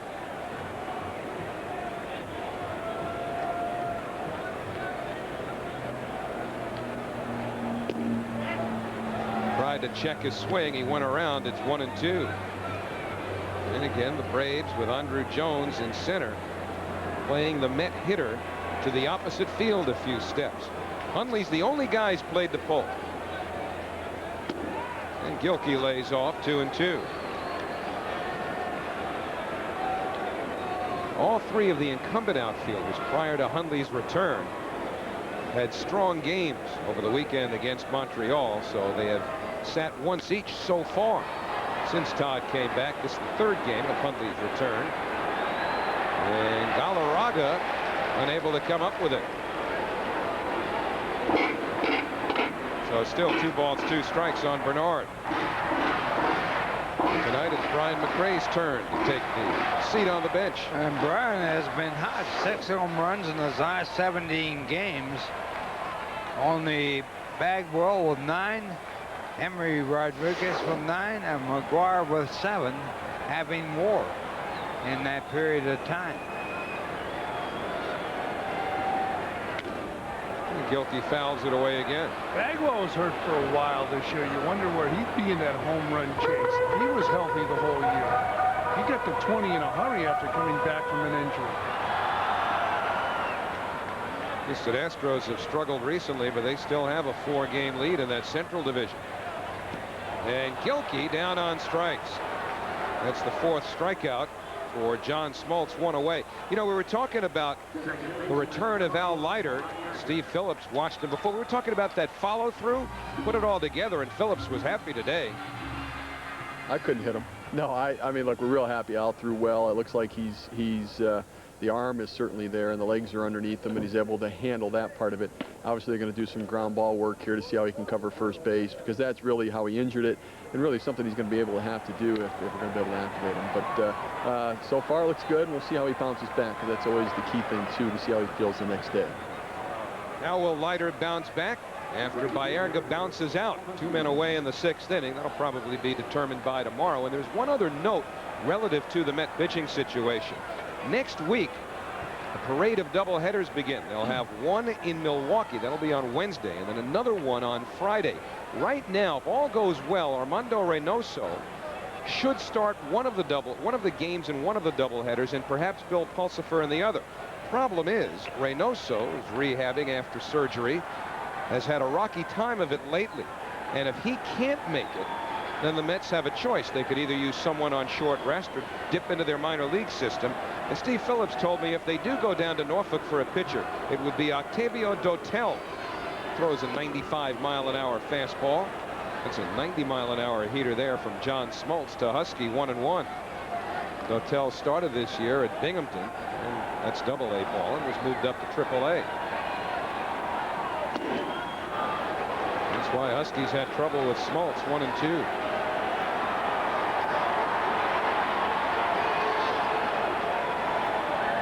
Two out, nobody on here in the 6th inning. 4-2 Atlanta. Braves have had a pair of 2-run leads. The Mets tied it in the 3rd. And the breaking ball, Husky is gone. 5 strikeouts for Smoltz. 6 in the books. Ralph, good seeing you again. We'll look forward to the next one. And at the end of 6, it is 4-2 Atlanta. It's time for the Sprint PCS strikeout the side inning. So if the Mets strike out the side, Deborah Strell of New York gets a Sprint PCS phone and 2 Sprint PCS $50 prepaid wireless calling cards. John Smoltz, the Atlanta pitcher, followed by Walt Weiss and Keith Lockhart against Bobby Jones. Jones has allowed 4 runs on 8 hits. He has 2 strikeouts and he's walked 2. Giving up 1 home run. That was to Chipper Jones. Breaking ball missed. 1-1. Smoltz last year won the Silver Slugger Award as the best hitting pitcher in the National League. He is not the best hitting pitcher this year on the Atlanta Braves staff. But did some nice hitting his last time up in a crucial situation, just slapping the ball in the right field and driving in a run with 2 strikes. Got a high breaking ball from Jones. Right here it's 1-2, and he gives him a fastball that'll send Smoltz to the bench. 3 strikeouts for Bobby, 1 man away. Well, he got a hit off the hanging breaking ball. He's not going to get a breaking ball here. Bobby Jones just puts it on the corner inside part of the plate. So back to the top of the Atlanta order. Walt Weiss, 1 for 2 with a walk. Maddox and Glavine both hitting much better than John Smoltz this year. Been an uneven season for Smoltz, who underwent arthroscopic elbow surgery in December. Missed some time early this year on the disabled list when that elbow started to act up. 0-1 to Weiss, but and he thought when he came back he was going to have to turn himself into a finesse pitcher, but he's throwing the ball hard again. Went just about a month between starts, late May to late June. 1 ball, 1 strike. Not totally unexpected. And even with the arthroscopic surgery, which is a less invasive procedure, can't expect a pitcher to come back throwing as hard right away as he did before getting hurt. You know, when you look at this Braves ball club, 2 middle infielders are gone from last year, and a first baseman. Looking at some of the best pitchers in baseball, but as far as the Braves are concerned, they go on to get Galarraga to take over from McGriff, Lockhart at second base, and Walt Weiss takes over for Blauser at short, and they're still winning. And it's Weiss flying to right. Huskies got it, 2 men away. This copyrighted telecast is authorized under television rights granted by the New York Mets solely for the private non-commercial use of our audience Any publication, reproduction, retransmission, or other use of the pictures, descriptions, and accounts of this game without the express written consent of the New York Mets and Fox Sports New York is prohibited. So 2 out, nobody on. Galarraga having a chuckle. It's been a laugh of a season so far for Andres with 28 homers, 73 runs batted in, as Lockhart looks at a breaking ball, 0-1. And Galarraga was the most popular player on the Rockies ball club. Laid out his option and signed with the Braves. 0-2 now to Lockhart. Don Baylor felt that if he could reach him by phone, he could probably have sold him the Rockies, come back, sign, re-sign with the Rockies. Galarraga wanted to leave. He wanted to prove, I think, Howie, that he could put up the same numbers in a place other than Denver. Dante Bichette is eligible for free agency, I believe, at the end of this year. And that's another guy who might very well be looking to make that same assertion. Galarraga has hit 13 career home runs here at Shea, the most of any active visiting player. In there for a call, strike 3. So a strong inning for Bobby. Last of the 7th inning, the Mets down 2, 8, 9, and 1 in the order, but Mets will hit for Bobby Jones after Ordonez, who takes ball 1 from John Smoltz. Smoltz has allowed 5 hits through the first 6 innings. Ordonez grounded out, reached on an error. To the right side and through. Ordonez has a base hit. And the tying run will come to the plate with nobody out. Well, Thursday night, the Mets homestand continues. Mike Piazza and company begin a 4-game series with Rico Brogna and the Phillies, 7:30 on Fox Sports New York. Then on Friday, Mets and Phillies continue that series. Again, a 7:30 start here at Shea. Make sure to catch great Mets baseball this week right here on Fox Sports New York. Check your local listings. And Lenny Harris, the pinch hitter for Bobby Jones. Ordonez on first, and the pitch downstairs for a ball. So Jones went 7, giving up all 4 runs on 8 hits. He struck out 4. He walked 2. And Lenny Harris, one of the premier pinch hitters in baseball, leading pinch hitter in the National League this year. That's low, 2-0. Harris is a pinch hitter, 10 hits in 29 trips.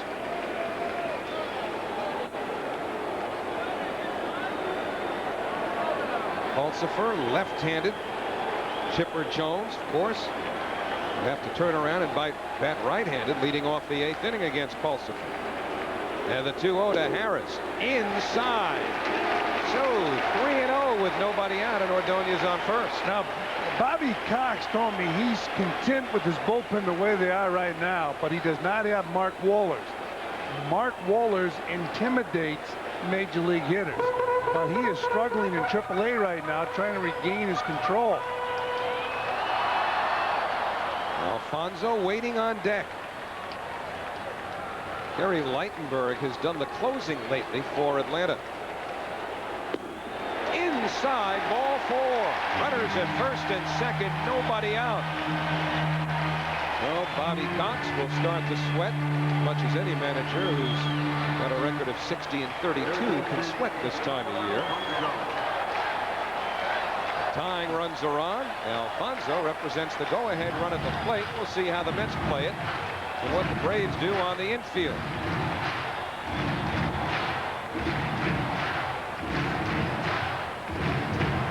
Second walk issued by Smoltz.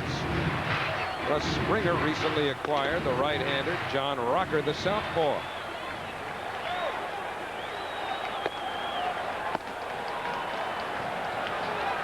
Ordonez a single in 3 trips. Jones on the grass at third. Alfonso pulls it back. The Braves did not have the wheel on. Shortstop Walt Weiss took a couple of steps towards third, then darted to second. Lockhart, of course, the second baseman, going over to cover first base as Galarraga charged the bunt. So now Alfonso picks up the signs from Cookie Rojas. 1 ball, no strikes, nobody out. Braves outfield shifted towards right. At least Jones in center and Tucker in right field are. And the bunt foul, 1-1. So Ordonez back to second. And Lenny Harris to first. And from our chase cam, you see how the Braves set up defensively, and the Mets runners on first and second.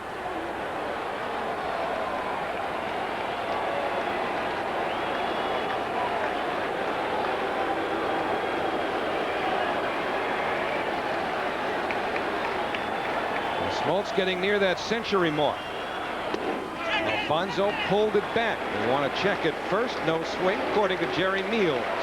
2-1 to Alfonso.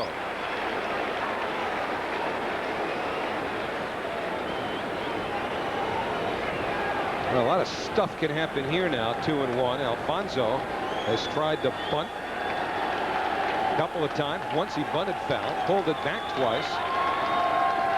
Bobby Valentine in this situation put a hit and run on. Well, one of the best hitters with bat control in the Mets. They're not going. Alfonso's bunt fielded foul. So now 2 balls and 2 strikes with Alfonso. It all but takes the bunt off now.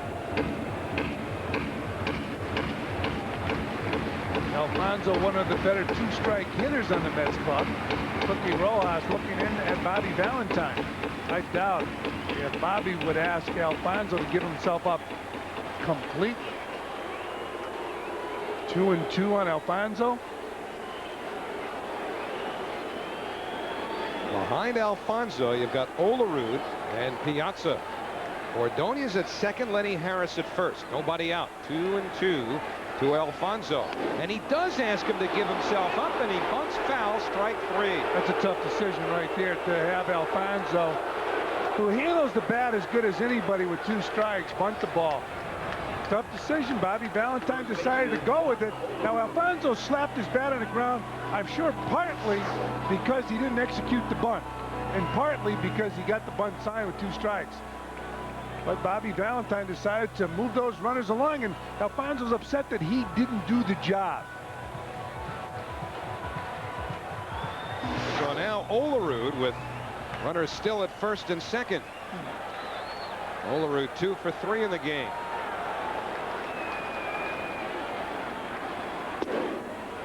And a strike, 0-1. Well, decision by Bobby Valentine to have one of his better hitters bunt the runners along. That's trailing by 2 here in the bottom of the 7th. Bobby wanted to get it into Olerud and Piazza's hands with the tying run in scoring position. Had he sacrificed successfully, there would have been runners at second and third. And the fastball away, 1-1. Edgardo Alfonso was upset with himself for not executing the bunt. I'm sure probably a bit upset that he had a bunt 2 strikes.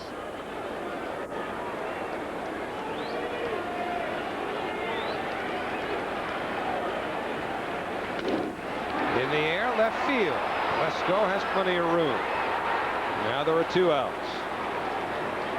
And that'll leave it up to Piazza. Olerud 2 for 4. Piazza doubled and scored in the 3rd in 3 trips.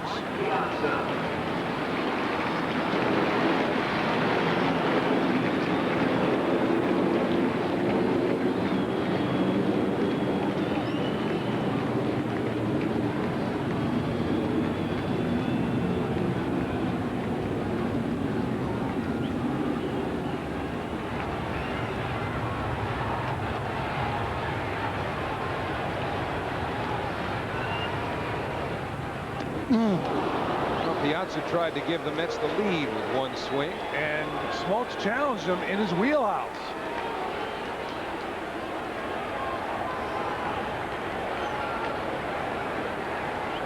It's trailing by 2 with Alfonso failing to get the runners over.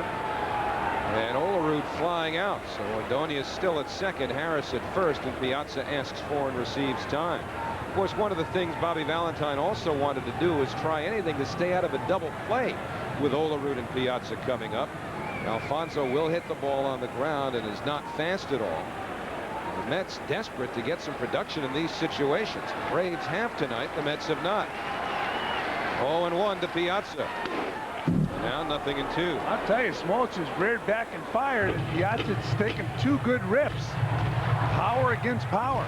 Although Piazza told me that he is getting more breaking balls now. And when they do throw him fastballs, they bust him in, but those 2 pitches were in his wheelhouse. Will he challenge him again, 0-2?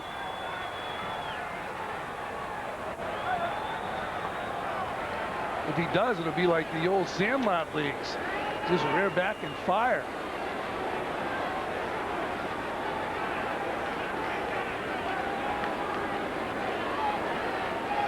They want it away. That's where it is.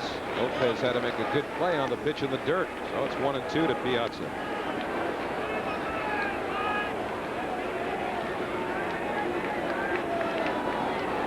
Smoltz got him looking on 3 pitches in the first inning, freezing him with a fastball. And then Piazza doubled a rocket off the right field wall in the third. 2 home runs, not a whole lot else against Smoltz. And the 1-2. Little tamper. And it ends the inning. So the Mets had 2 on, nobody out. Alfonso failed to sacrifice. And then Olerud flied out. Piazza tapped out. Now Pulsipher will try and keep the deficit to 2. On right-handed hitters. And it was an opportunity for a right-hander to move the runners along. Now Alfonso out of the ball game. I'm not sure what the deal is. I mean, he could be injured. It might be a slight injury. But this guy, John Smoltz, was able to pitch out of a jam. Well, the double switch, Alfonso in the leadoff spot. The number 3 hitter made the last out and the first out here in the 8th inning as Chipper Jones bunts into the glove of Piazza. Now, is that an indication of what Chipper feels about swinging the bat from the right side of the plate? Yeah, might well be. Remember, Chipper Jones is not hit for power from the right side, but he's hit for average. Chipper's hitting .310 as a right-hand batter. And for the first time tonight, he turned around to the right side now with a southpaw, Bill Pulsipher pitching. But still a good hitter. And a guy like Chipper Jones, I mean, I guess he wanted a bunt for a base hit. But boy, you'd like to see him swing the bat. So Andres Galarraga goes up the middle. Pulsipher grabs it. 2 pitches, 2 outs.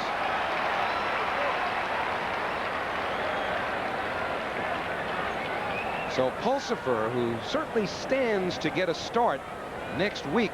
The Mets have doubleheaders in Milwaukee and Chicago, recording 2 quick outs here in the top of the 8th inning. And the Braves are going to go to their bench, which is where Galarraga is now, having grounded out.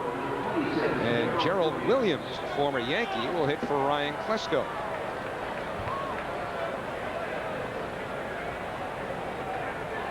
And I'm sure that, of course, Williams stalled a little bit getting to the plate. He swings at the first pitch and goes out.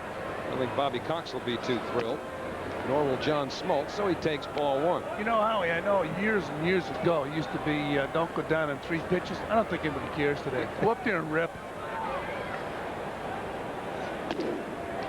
How many seconds do you eat up by taking a pitch, you know?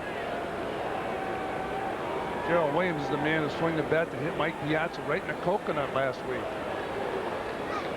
Yeah, that's when Piazza wound up going to the hospital for a CAT scan. Suffered a mild concussion. Just watch the follow through. Now Williams taking that big. Ooh. Next day, Piazza tried to wear that hockey goalie's mask, but he got rid of that. He said, "I'm not a wimp." Played the next night. 3 balls, 1 strike.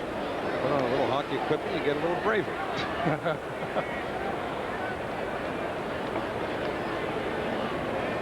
So Williams will no doubt go to left field, replace Klesko, for whom he's batting now in the 8th. And he hits that one in the air. Bernard Kilkey in. And a strong inning for Bill Pulsipher. The pitching coach with the Atlanta Braves has to be concerned about his bullpen.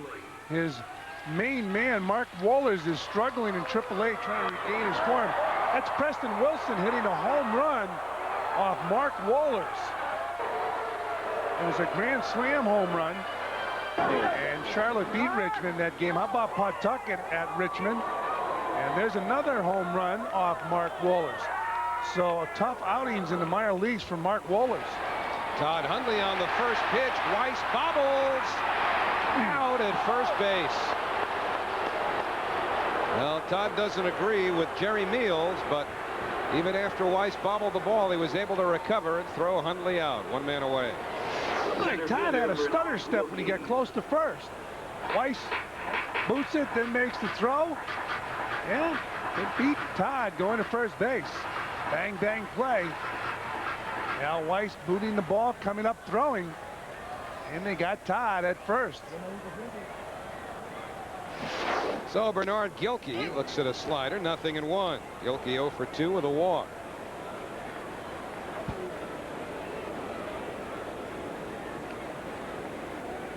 And Smoltz still in there now. He's thrown over 100 pitches. And the Braves somewhat careful about going to their pen with all the problems we've told you about tonight. But one guy who's been fairly effective recently, fairly effective anyway, is Kerry Lightenberg. And he's the guy they've used to close games. Yeah, but when you have starters like Smoltz, Maddox, and Glavin, Millwood, Nagel, you don't mind them closing your ball game. No, just in the case of Smoltz, because he's coming off of surgery and a trip to the disabled list last month, they're going to be a little more cautious with him than they would the other guys. But there he is throwing ball 1 to Gilkey. 1 ball, 2 strikes with 1 out in the 8th.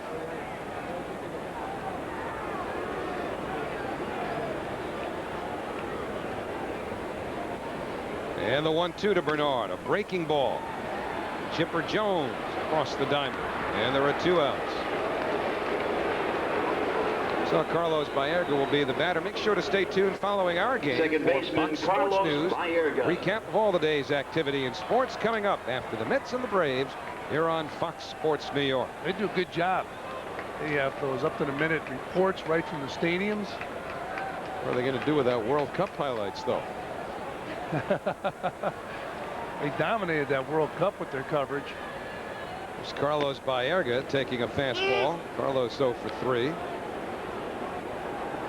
Saw Sam Marciano out here at the ballpark the other day filing reports for them.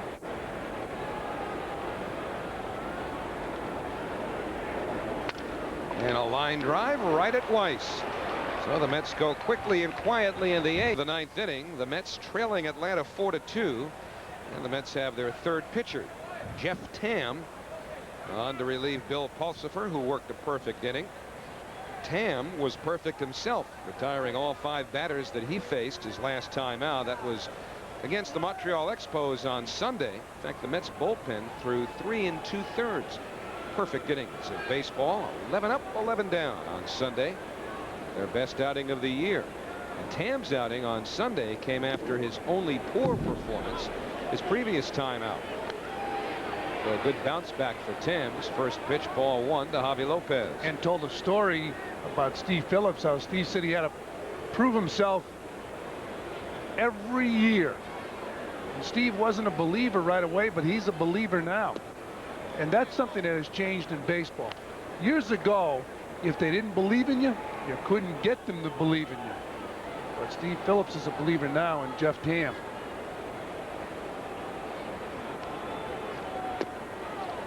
2-1 now to Javi Lopez.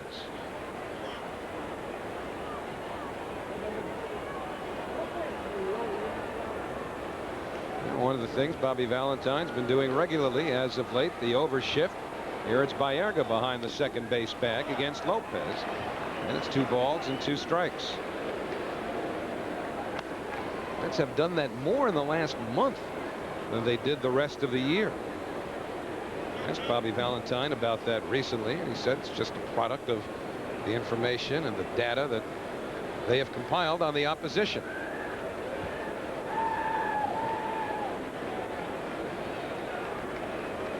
And the 2-2 charged by Ordonez, who stays with a high hop.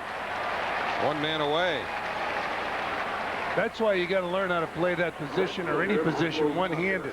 Took a bad hop, and watch how quick his hands are. He gets that left hand with the glove in and up in the air and steals that ball, stops it from going into left field. Quick hands, quick feet, good strong throwing arm. Ray Ordonez. So 1 out. Michael Tucker, the batter. Tucker struck out, popped up, and walked.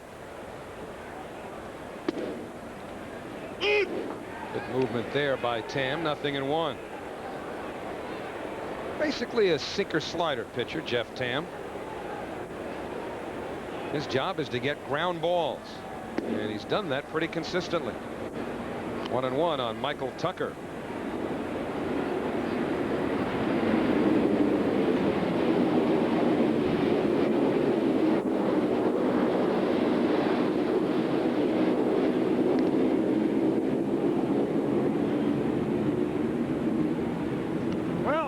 Friday at 6 p.m. tune in to One-on-One Sports at 6:20 on your AM dial for the Bobby Valentine Show with host Howie Rose. Recap the past week's games and look ahead to the Mets' upcoming opponents with unique insight from the manager and also from the host Howie Rose. It's the Bobby Valentine Show presented by Chase. Tune in Friday at 6. So 1-2 now on Tucker. Did you write this promo? It says you have unique insights also. No. No?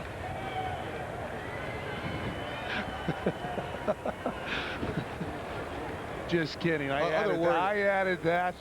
Goofy has been used. Ridiculous. 2-2 to Michael Tucker.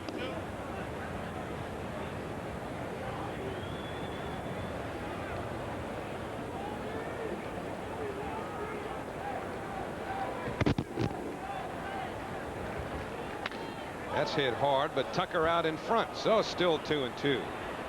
The Braves right fielder. Boy, a lot of discussion was going on before the game, directed towards Bobby Valentine about the importance of this series and what it meant to the Mets down the road the rest of the season. Tucker fouls it off, but you know, realistically, sure, you use the Braves as a measuring device. But you got to be realistic. I mean, coming into play tonight, all of the attention had to be focused on the wild card. The Mets 11.5 out, but Bobby wouldn't even talk about the wild card. He is so adamant about trying to maintain his team's, keep his team's attention only on that given game, that night. And I don't know how easy that really is to do. And you've been in situations, Fran, where you've been in pennant races. Got to be aware of the significance. Tucker down on strikes, 2 men away. I'm sure Bobby is also, but he's trying to keep everything in proper perspective. Center fielder, there's no place for proper perspective in baseball. Well, but you know, my point is that we all ask questions from time to time of managers. What do you tell your team? Do you want them to think a certain way or react to a situation a certain way? What I don't understand, never having been in that field, if you will, in that arena, what do you have to tell a player about the significance of any given game relative to the standings? I don't think you do. Yeah, you know where you are. You know where you're supposed to be going. Oh, and what are you going to do? Call a clubhouse meeting? Even those things are overrated. The players know as much about the standings as anybody. Every morning they scrutinize the standings, the box scores. And when you ask Bobby about the clubhouse, he says, well, I don't know. It's their clubhouse. I don't spend much time in it. Kind of an interesting way of looking at it from a managerial standpoint.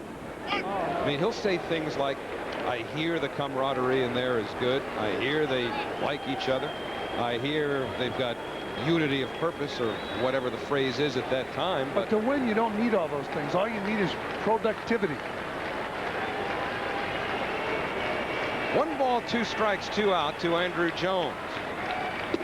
And it's on the outside corner. So the slider gets Jones down. Leitenberg now with 10 saves on the year, and he has inherited the closer's role from Mark Wohlers. Butch Huskey 0 for 3. Goes after the first pitch, shoots it straight back. 0-1. So Leitenberg, who has a real live arm, you see those 53 strikeouts in 42 innings with those 10 saves, the most for a Braves reliever other than Mark Wohlers since Greg McMichael. Now back with the Mets, did it 4 years ago. Quickly 0-2 on Butch. Leitenberg struggled early this year with his control. Huskey now in an 0-2 hole. That Leitenberg walked 11 batters in his first 11 games, covering only 12 innings. But in his last 30 innings, he's only walked 7. So he's found the plate. Huskey drives it center field. Andrew Jones, easy play, and there's one out. Well, important for any pitcher, he throws strikes. He came right in and threw hard strikes to Butch Huskey. Matt Franco, just off the disabled list, will bat for Ordonez. Leo Mazzoni continues to rock.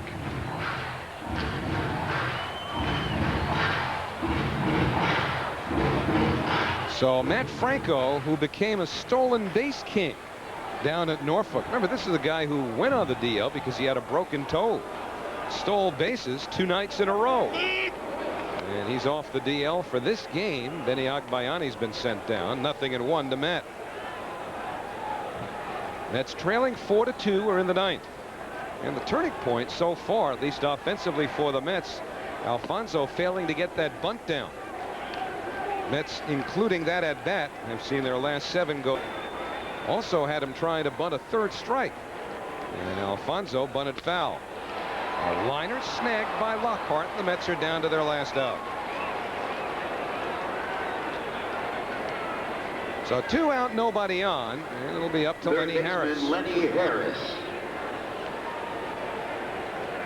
Yeah, the Braves pitching has certainly shut down the Mets. The 3 games down in Atlanta and here tonight.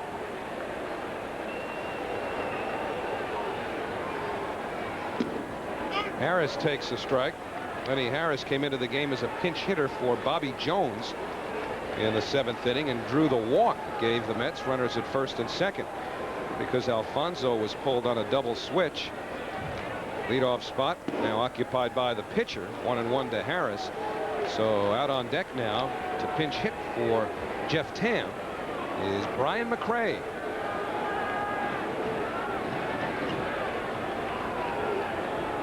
Art Gilkey taking McRae's spot center field tonight.